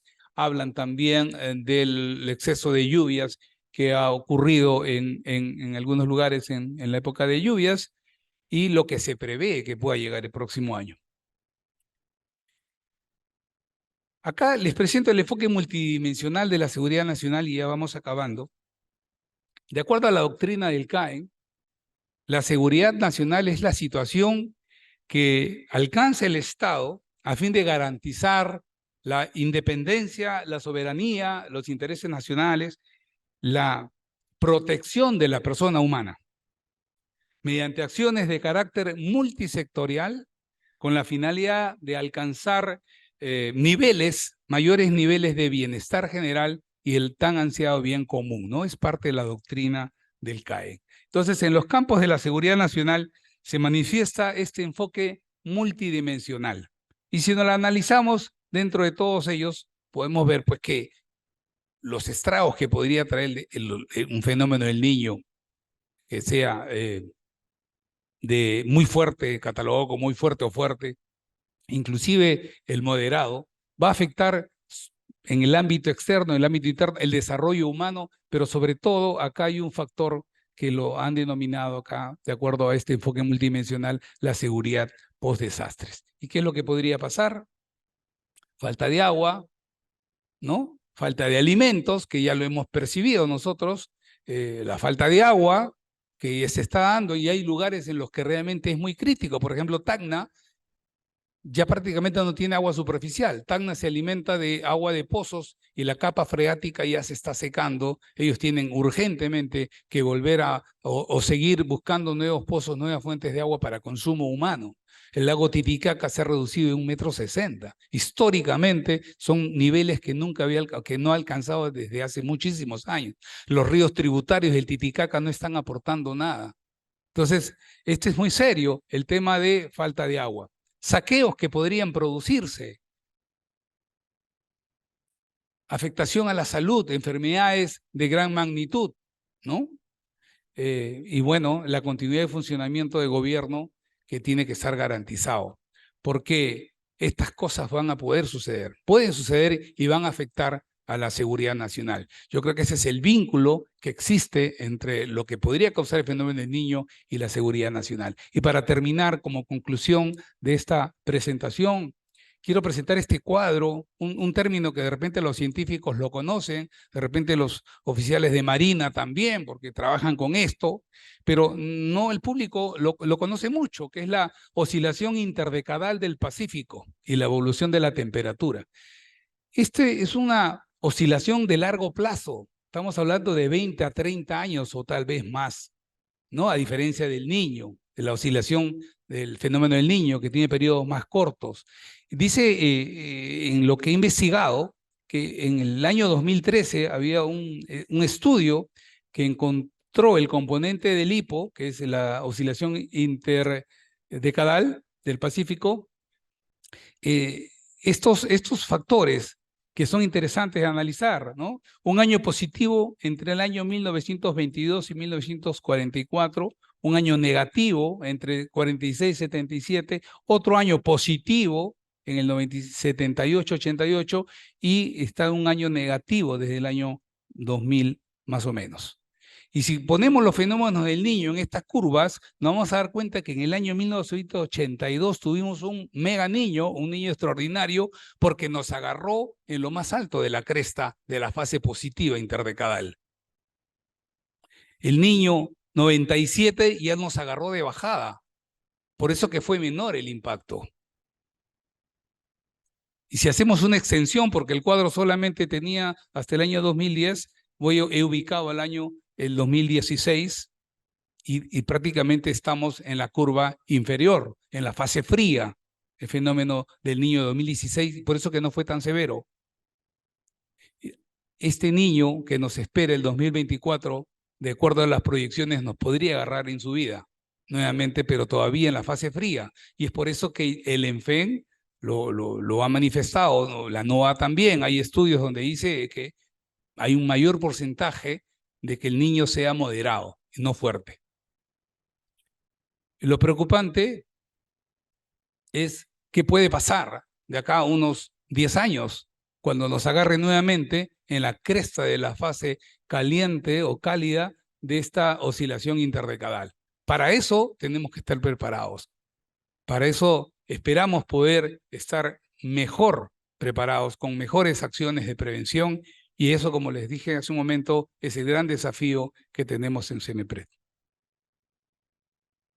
Esto es lo que quería compartir. Muchas gracias por su atención. Y solamente esta frase de reflexión. Sí, el riesgo de desastre se puede prevenir actuando oportunamente sobre las causas que lo generan o los factores que lo inducen. Muchas gracias.